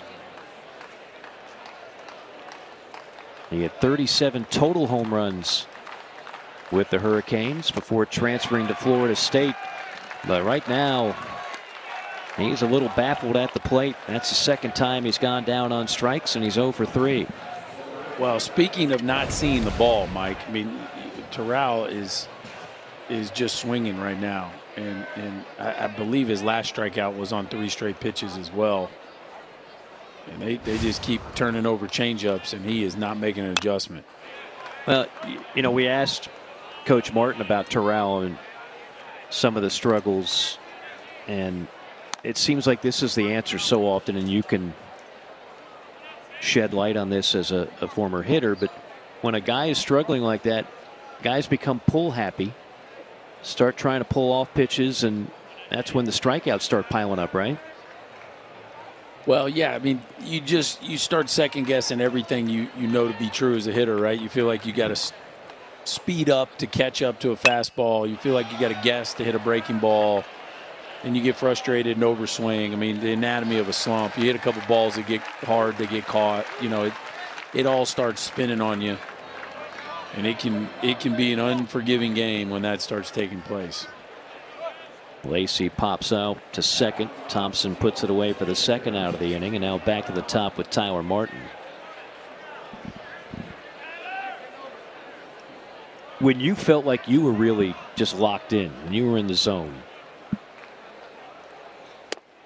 you weren't pulling everything, right? You were going to all fields. Yeah, I think for me, I was just waiting to let the ball just tell me where to go. Right, I was waiting to decide. I did not feel in a hurry. The ball felt like it was moving very, very slow. And yeah, maybe I get a hanging breaking ball and hit it in left field corner. Maybe I get a fastball away and shoot it in the right center field gap. But either way, you don't feel like you have to guess, and you don't feel like you have to. It's been a while since we've had a College World Series without the Bulldogs in it. 18, 19, and 21. Right, obviously the champs last year, but yeah. 3 straight College World Series appearances will feel a little different without the Bulldogs there if they aren't able to pull off a miracle. I tell you what else would be different if the defending national champs don't make it to the NCAA tournament. We were talking about this during a broadcast the other week. I believe the last time that happened, 2013, UCLA wins it all. 2014, they did not go to the postseason. More often than not, you're playing in Omaha, you're back in the postseason the next year.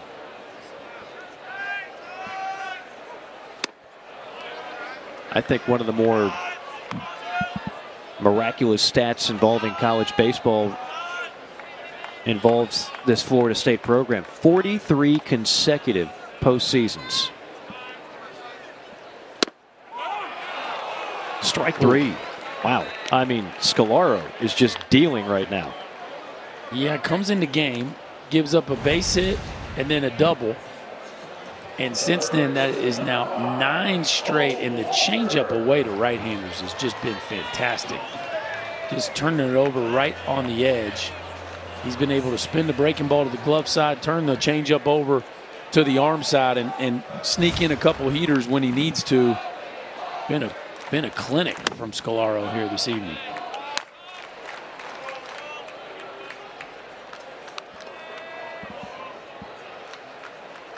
Halter is 0 for 2, checking in with a .239 average.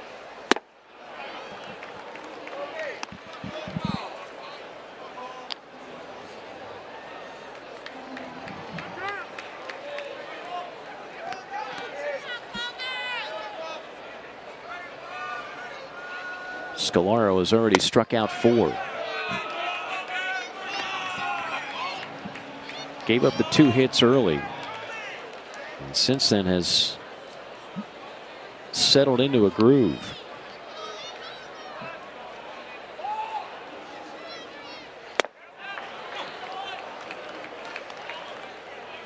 Land the breaking ball, fastball in, fastball away, land the breaking ball.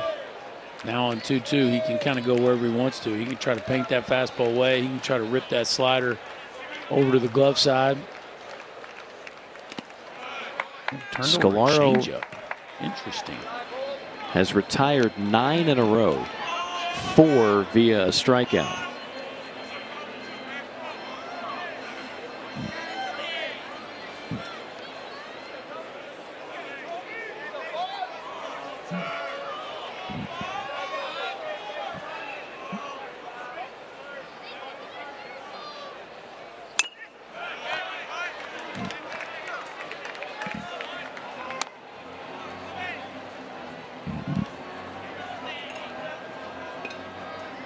.43 consecutive postseasons for the Seminoles, will likely be 44. They've made it to 23 College World Series.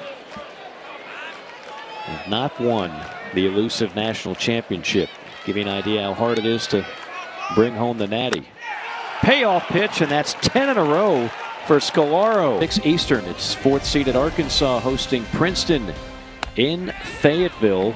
By the way, both of these programs enjoying a successful softball year. Florida State is the number 2 seed, and the Florida Gators are the number 14 seed, so they'll both be hosting regional play.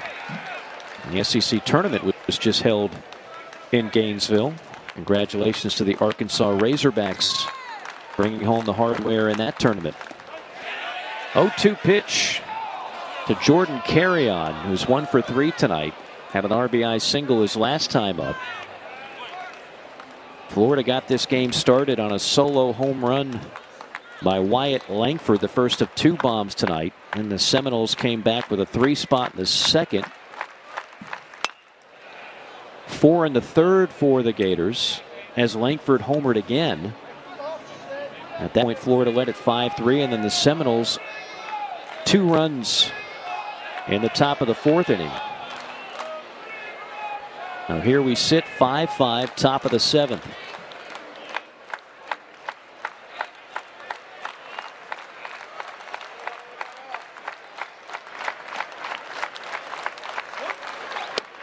One-two delivery. Did he offer? No, says first base umpire Jeff Gosney.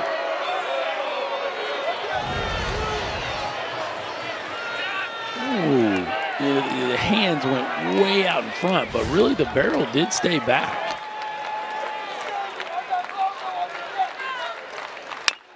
Two-two. Tap foul.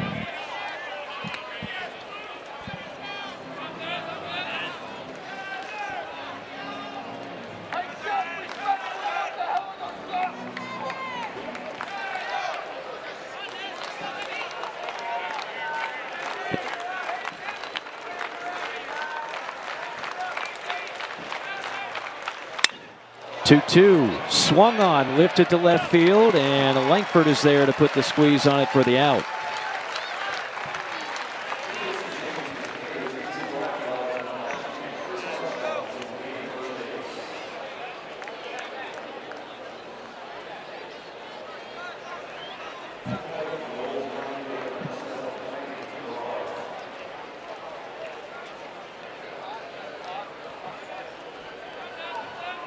Ryopel is the new catcher for the Gators, and that is Armstrong over at first.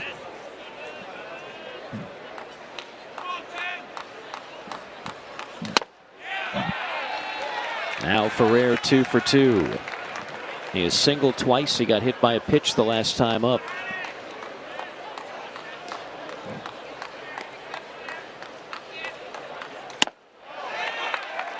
Nice pitch along the outside corner for strike 2.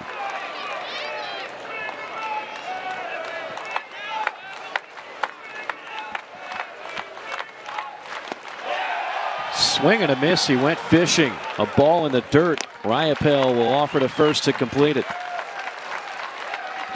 We got some bullpens operating at a really high level right now. Mike Nesbitt just turning that changeup over. Real right on right changeup. A beautiful thing to see. Ferrer goes fishing. Nesbitt's been razor sharp since entering the ball game. Well, and you led right into my point, which is how valuable these innings are for these young pitchers out of the bullpen in order to get some more seasoning and polish for the upcoming postseason.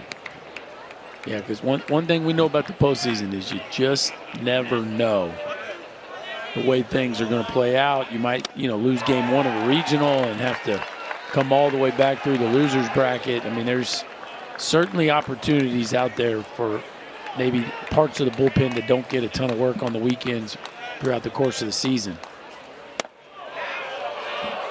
2-1 to Albert. And I think this is, again, there's that word again, juice. There's obviously a lot of extra juice on this type of Tuesday matchup than there would be when you feast on your typical mid-major. So not all innings are built the same, right? I mean, for these young men that are pitching in a game like this with an atmosphere like this, it's a heck of a lot better experience than your typical Tuesday night affair. And Tyler Nesbitt is showing you something right here. A 1-2-3 inning. Oh, you're right, Mike. Has kind of a super regional feel. These dudes are competing at a very high level. Tyler Nesbitt, 3 up, 3 down with a couple punchies. Gators and Noles are locked up.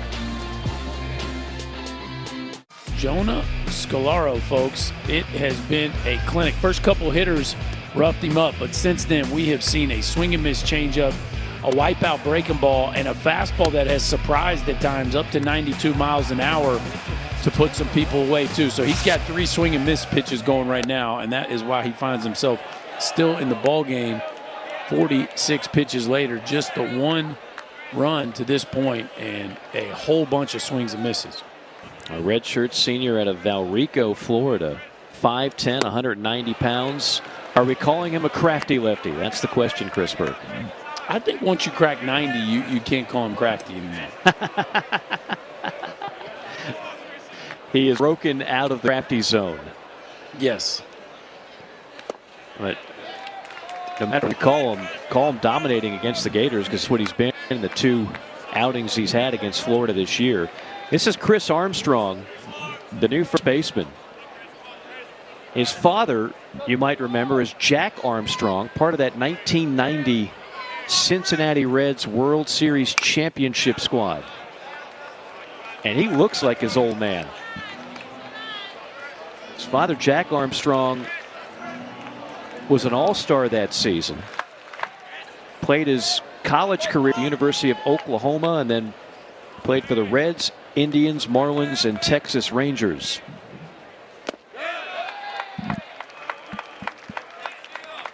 Chris Armstrong out of Jupiter, Florida, hitting .256 on the year.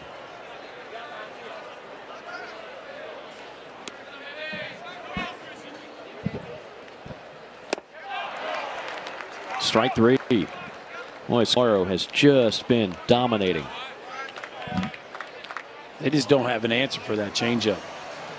I mean, the changeup has just been Bugs Bunny tonight. We've seen righties and lefties swing right over the top of it.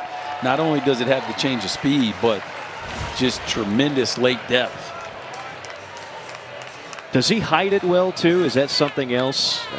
trying to watch his windup here. Is there something that is causing Gator batters to not see it well? Well, we're about to find out how well somebody sees it here. We get this guy. We got good versus good right here, Mikey. We do. This guy's been seeing the ball pretty well for sure. Wyatt Langford, 2 more home runs tonight. Hitting about 500 now in the last dozen games. Ooh. Catcher might have cost him one right there, but yeah, if he carves up Wyatt Langford, he might not need to get called up to the show tomorrow because this dude is locked in. Ooh. Pulled off it. They're just not seeing it. I mean, that's a fastball swing at an 83-mile-an-hour changeup. And this is you got good stuff when you're getting swings and misses at strikes. Like, that's a strike. And Wyatt Langford is a foot out in front. Right. And that's where I'm going with that is what is it about his delivery that they're clearly not seeing it well at all? I just think he's got tremendous arm speed on that changeup.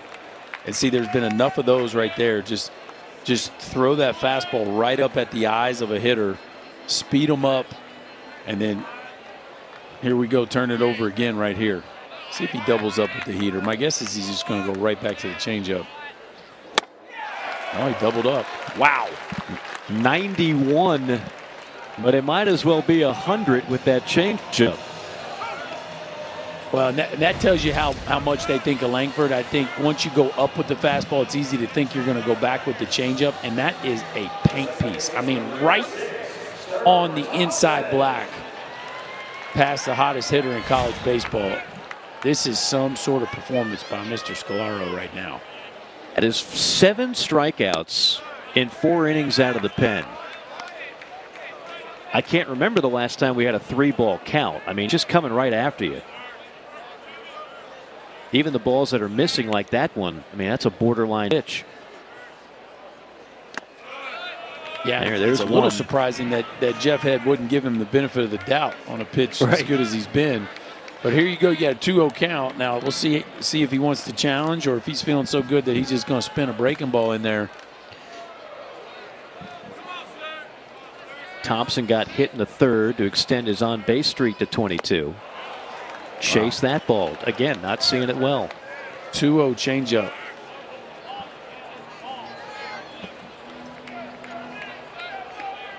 It's one thing if you do this to the bottom 3rd of the order. He's doing it now to a top half that has been electric hot.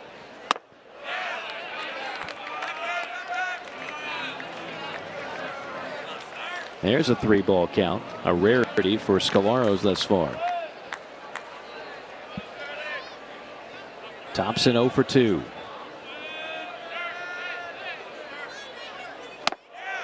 And that'll be ball 4. So that is the first base runner for the Gators since the 3rd inning. And that has to be a little shot of life. I mean, as much of a carve fest as it's been here the last couple innings. Scalaro actually looked human there. Some bigger misses.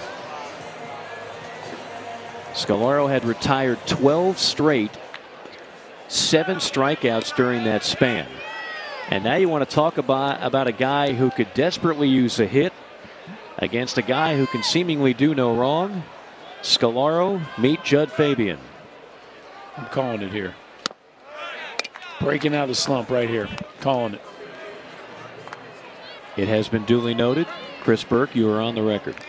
Okay. We're getting either a double in the left field corner or maybe a homer just straight away left.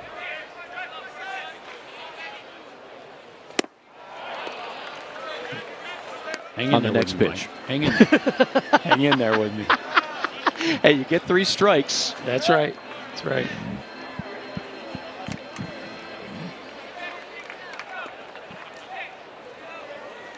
Now we talked about what's been going through the ears of Judd Fabian right now. Hired in a 1 for 29. I dare say Judd Fabian's never had a 1 for 29 in his life. No, that's a deep one, but it's coming right here. Just Just hang with me. I've not lost confidence in your prediction,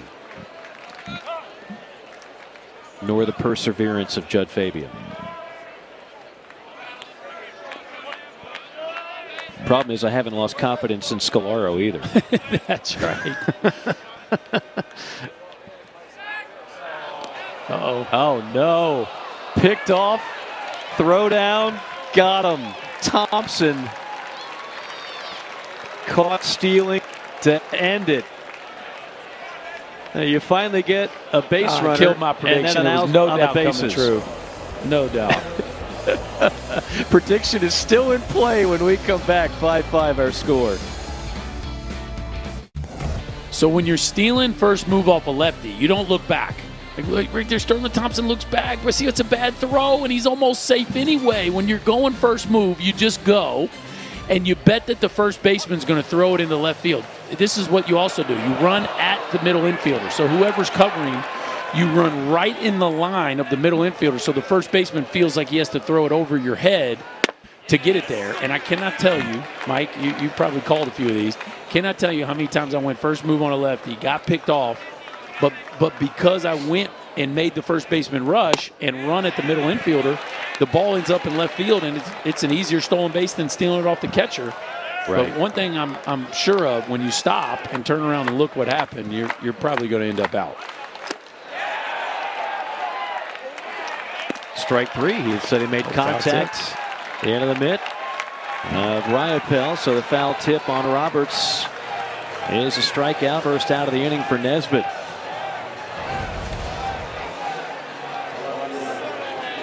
A little check swing here, and ball somehow tipped the cap of the bat.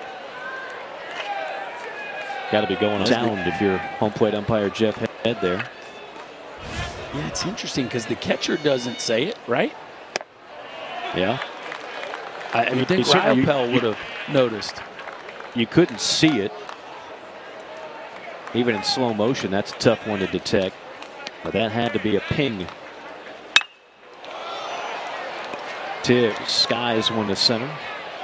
Fabian is there for the second out. Tell you what, we're also seeing these two teams as this game goes on. We haven't had a run since the top of the fourth. It's been bullpen action from that point on. And what you're learning, if you didn't already know about the Gators and the Seminoles, you got some good bullpens that will play well come postseason time. And they have been shining rather brightly in this game. Well, Sully told us in March that he felt like his team was going to be playing their best baseball in May.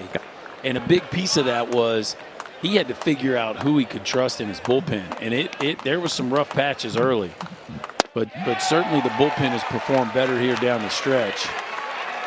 And that's, along with the top of the lineup being so dominant, the bullpen starting to find roles and performing well in those roles has been a big piece of it as well. And of course, the Seminoles, if they ever figure it out offensively, their pitching staff has been outstanding. 1-2 did not offer.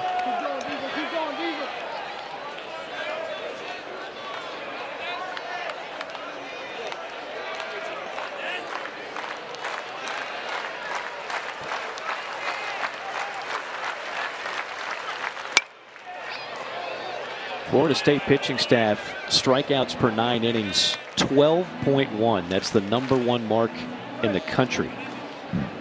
They got arms. The question will be, are they going to have enough offense?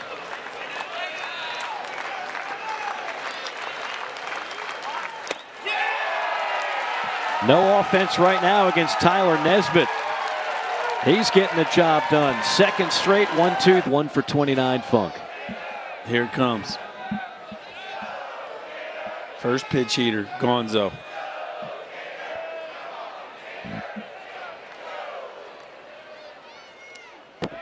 That ain't it. Did I say first pitch? Well, in fairness, that was about 5 feet off the plate. I meant to say 1-0 heater.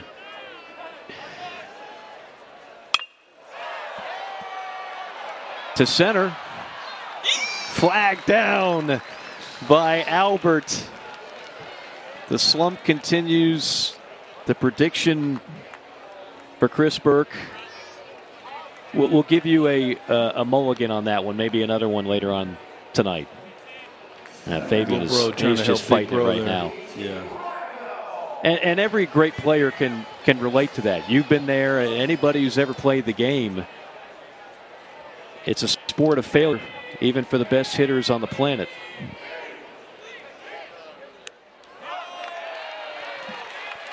And that one comes in and nails Riopel. Now, Riopel had struck out 3 times tonight. He was 0 for 3.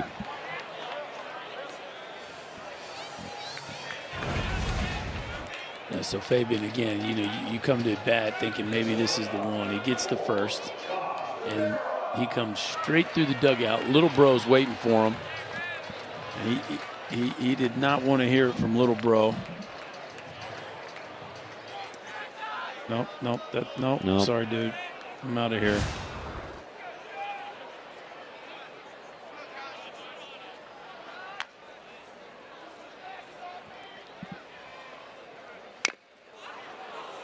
It can fall down in a hurry, can it? 7 games ago, Judd Fabian was hitting .278. He's now at .239. Still sitting on 19 home runs. There's Rivera. Off the back foot. And I will say this, Mike, no disrespect, but Judd Fabian's never going to get paid for his batting average. That's not really the point, right? If Judd Fabian hits .240 and he hits 25 homers and drives in 80 runs and plays the top shelf center field, he could play this game for a very long time. Sure. I think more of the frustration for him is, of course, every baseball player likes to get hits. It's that long of a period of just being unproductive, right? Yeah. So even if it was 6 for 30, that would be a 200 batting average. But I guess that would be, wait a second, 2 for 10, 4 for 20. No, that would be, yeah, there you go, 200 batting average. But if there was 4 homers in there and some ribbies, then he probably wouldn't be nearly as frustrated, right?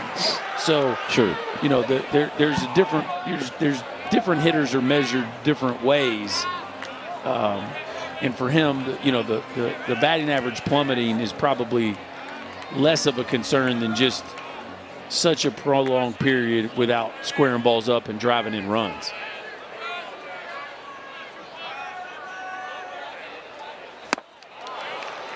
One and two. And safe to say, started doing math in the middle of my. No, you were good. Don't ever second guess your work. It's like when you go multiple choice. Once you circle B, don't second guess it. Go back and go C. Just you got to go with it. You were all over those numbers. Rivera waiting on the 1-2. Throw to second, and. Not a very good throw. Stolen bag for Riopel. Riopel just swipe a bag. BT's he sure got did. 6 bags on the year. Do it, young fella. But the catcher picking them up and putting it in. Just goes to show you there are bases out there to be had. Now, good throw, he's probably out.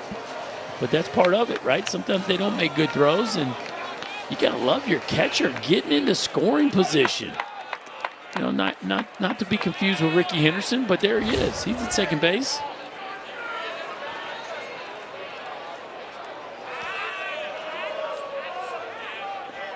That is an area that Mathis has struggled a bit during his career, throwing out base runners. Sizzler foul wide of the bag at third base for Rivera. 2-2 remains the count. We're in the bottom of the 8th inning, a 5-5 game. Go ahead run in scoring position. Riopel now 5 for 6 in stolen bags. And he's just the second runner to reach base for Florida since the 3rd inning. There's not been much traffic on the diamond of late, really, for either team. No, it's been a carve fest by both pitching staffs.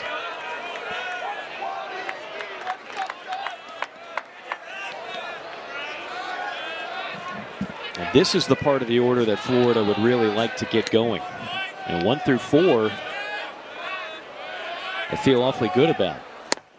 Payoff pitch, strikeout. And Rivera remains hitless. Boy, Davis' hair. Just make the bottom drop out of it. Breaking ball right on the edge. And Rivera swings over the top. That is just beautiful execution there on a 3-2 breaking ball. There's Caglione. There you see Whitaker and Armstrong loosening up for the Seminoles. And an intentional pass to Caglione. That's respect for the freshman.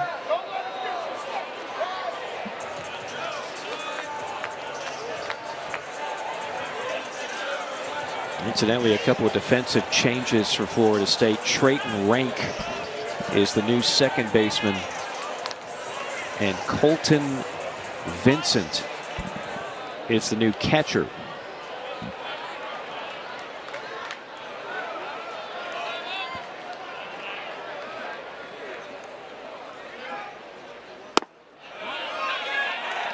Wow. Whoa. Where was that pitch? Yeah, the changeup misses just a little bit down. I tell you, Florida State not afraid to throw arm side changeups to right on right or left on left. Evans cuts and misses. 1 ball, 1 strike. Well, we've been talking about the freshman all game. Here's a big chance for this freshman here.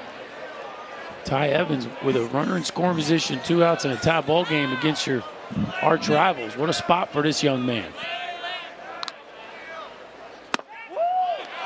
Yeah, if he can come up here and provide what would be the go-ahead run on a base hit, this will be the game of his life for the young freshman. Single and an RBI double already to his credit. Just off the plate inside. I'll tell you what, he's just turning that changeup over pitch after pitch after pitch. That one runs in a little bit late.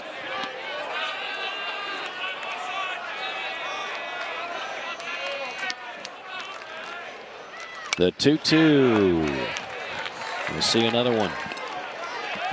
Don't think he's seen a fastball in this AB. Evans, the freshman from Auburndale, Florida, drafted in the 20th round by the Atlanta Braves. His first career hit was a pinch hit 3-run homer against Georgia State back in late February. 2-2, got him. What's up, dudes, from the 5th inning on. We've reached the top of the 9th. And it's going to be Terrell to start things off. He has found his own struggles at the plate of late. He's 0 for 3 tonight, couple of strikeouts. It's a sizzler to second. Off the bobble, Thompson recovers and makes the play.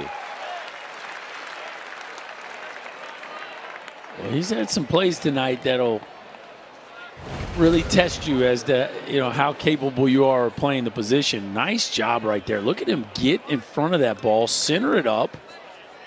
You can worry about your wrist after you've picked it up and thrown the dude out. Again, this is a dude that's been playing 300 feet away from the ball for the last year and 3/4, and now he's standing in front of 100-mile-an-hour exit velos. Impressive. Beautiful bunt dropped down by Lacey. Bunt single by the 9-hole hitter Logan Lacey, who was 2 for 3 tonight and caught the Gators off guard. Yeah, that was special, man. I think that's my first base hit bunt I've called all year. And just a not rarity something these you days. See a ton anymore, right? No. And you love it, right? Catch Halter playing a little too deep, drop it down, and now with one of your best bat-to-ball guys up in Tyler Martin, watch out here for maybe a hit and run. You know what I love about that? Tyler Nesbitt hadn't allowed a base runner in 3 innings. He had retired 10 in a row. Well, nothing else was working. Why not give it a shot? Absolutely. Play offense, right? It's not just, we're not just hitting, we're playing offense. And you got to be able to do different things to figure out ways to score runs, like Ryapel stealing a base, right? Play offense. Now the call to the bullpen has been made here in the ninth. Saw Ryan Slater warming up. He's been no joke this year if it is the redshirt freshman. A deserved round of applause for Tyler Nesbitt. He got the job done tonight. A runner at first, one gone in the ninth. It's a 5-5. You know, the game hanging in the balance. Expect to see plenty of breaking balls from the right-hander. Martin. Paint job on the inside corner at 94. Tyler Martin is 0 for 4 tonight.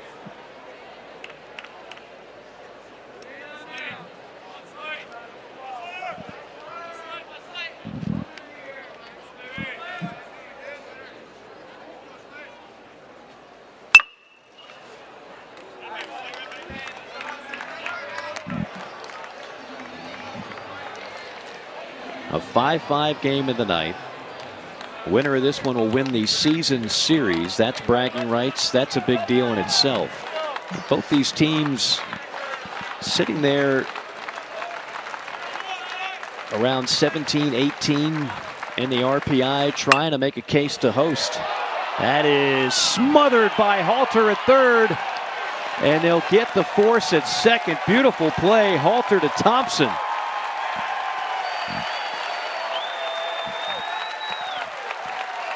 Well, that was big time.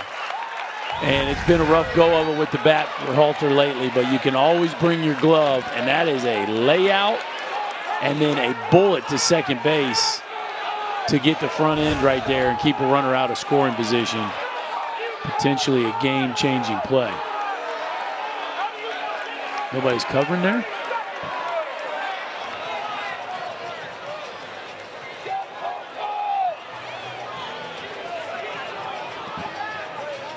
Now Tyler Martin just picked up second base. Got to get another look at this. We did not catch it on our monitors the first time. So everybody's just kind of laying low, and then Martin. Cool. Oh, there he goes.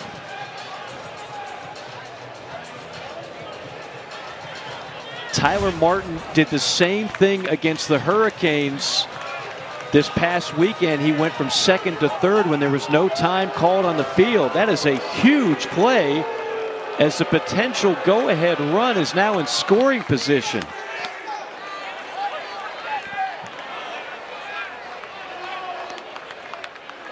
Wow. The kind of play you would expect to see from a coach's kid, right? Not pouting about the fact that he got a hit stolen from him, but just head on a swivel, eyes up, noticing that people have their head down, walking back to their position, and boom, off he went. Oh my goodness. About to steal that base too. And then carry on to right. Flags get to host. Well, it just so happens RPI-wise, there's Florida State right at 16. There's Florida right at 15. You look at the way these teams have played of late. They've each won their last 3 series. Seminoles coming in 15-12 in the ACC. They'll take on the Tar Heels to wrap things up. The Gators will take on the Gamecocks. And then, of course, it's conference tournament time. Charlotte for the ACC, Hoover, Alabama for the SEC. Halter, who just made a terrific play defensively at third. Then Armstrong, and then back to the top with one of the hottest hitters in college baseball, Wyatt Langford. And a 3-0 count to Colby Halter, who's 0 for 3 tonight and hitting just .238 on the year. I think you're going to see a couple takes in a row here, Mike. Right down Broadway. Another take here. Yep, that would be my guess. Swinging and bouncing it to the right side. Shift on, out recorded, one gone.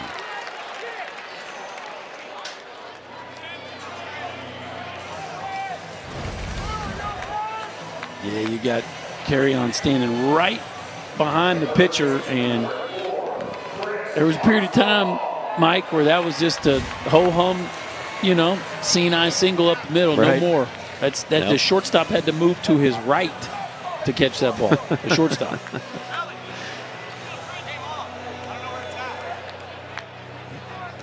Second at bat for Chris Armstrong. The first one was a strikeout when he entered the game at first base in the 9-hole.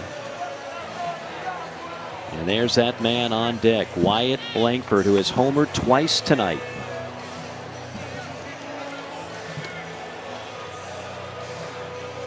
That's Vincent, the catcher, making sure the radio equipment is working okay. Something else we didn't talk a whole lot about 5-10 years ago, right? No. You've got to make sure the electronics are in order.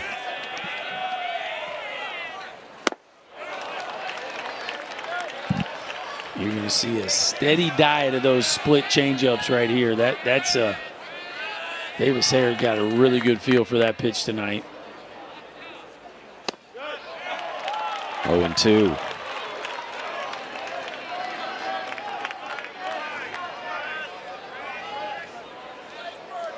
Armstrong had a multi-hit game, a career-high 4 hits against Alabama back on March the 19th. He had 8 home runs a year ago and 142 at-bats.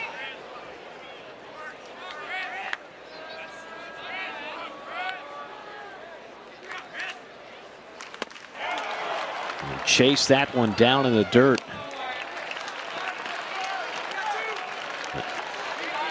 2 gone for the Gators, and the final hope here in the ninth is the guy you would want to have at the plate if you're Florida, Wyatt Langford. I think the question is here, Mike, will he see a strike?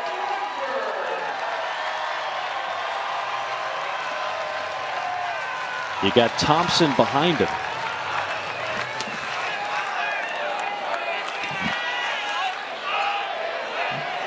Langford 2 for 4 tonight with the 2 home runs. The rest of the Gator lineup is just 3 for 26. So to your point, Berkey, he might not get much good to hit here. Yeah, first one to the backstop there.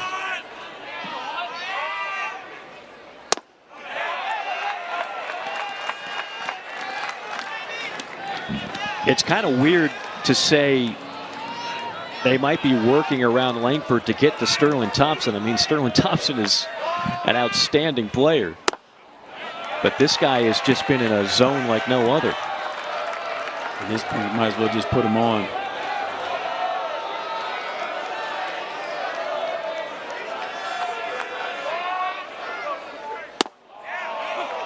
Well, 3-0 now 3-1. Does he challenge him here? He's not going to challenge him with a fastball. He may throw one of those changeups in the zone, but 3-2. 82. Langford swung right over the top. See him gripping that split. He grips it right there on his hip every time he gets the ball back. And the ability to throw that thing for a strike and to bounce it is pretty impressive. Here's the payoff. Line shot, center field, base hit. A 3-hit game for Wyatt Langford. Sterling Thompson, who has reached base in 22 consecutive games, comes to the plate. Tried to trick him with the heater, and Langford just a missile back up the middle. Against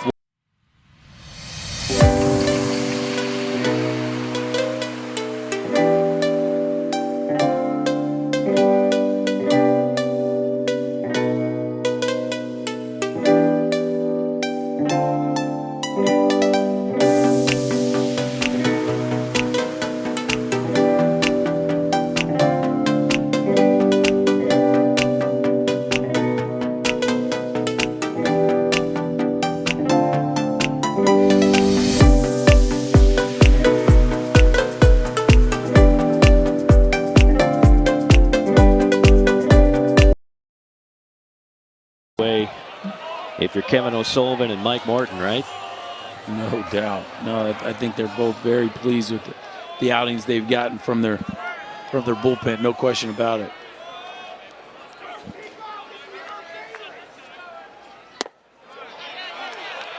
Thompson, a sophomore out of Ocala, Florida. You and I had a talk with Kevin O'Sullivan earlier this year. I mean, the comps were just out of this world good. Anything from Jonathan India to Cody Bellinger.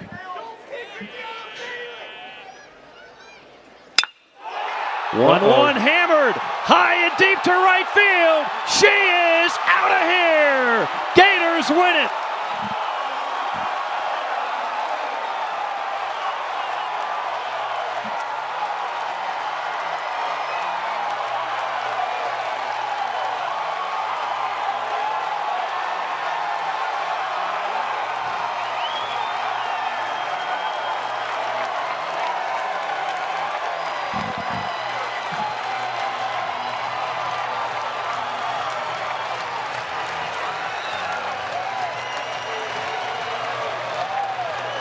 Thompson has been special for 2 years in a game.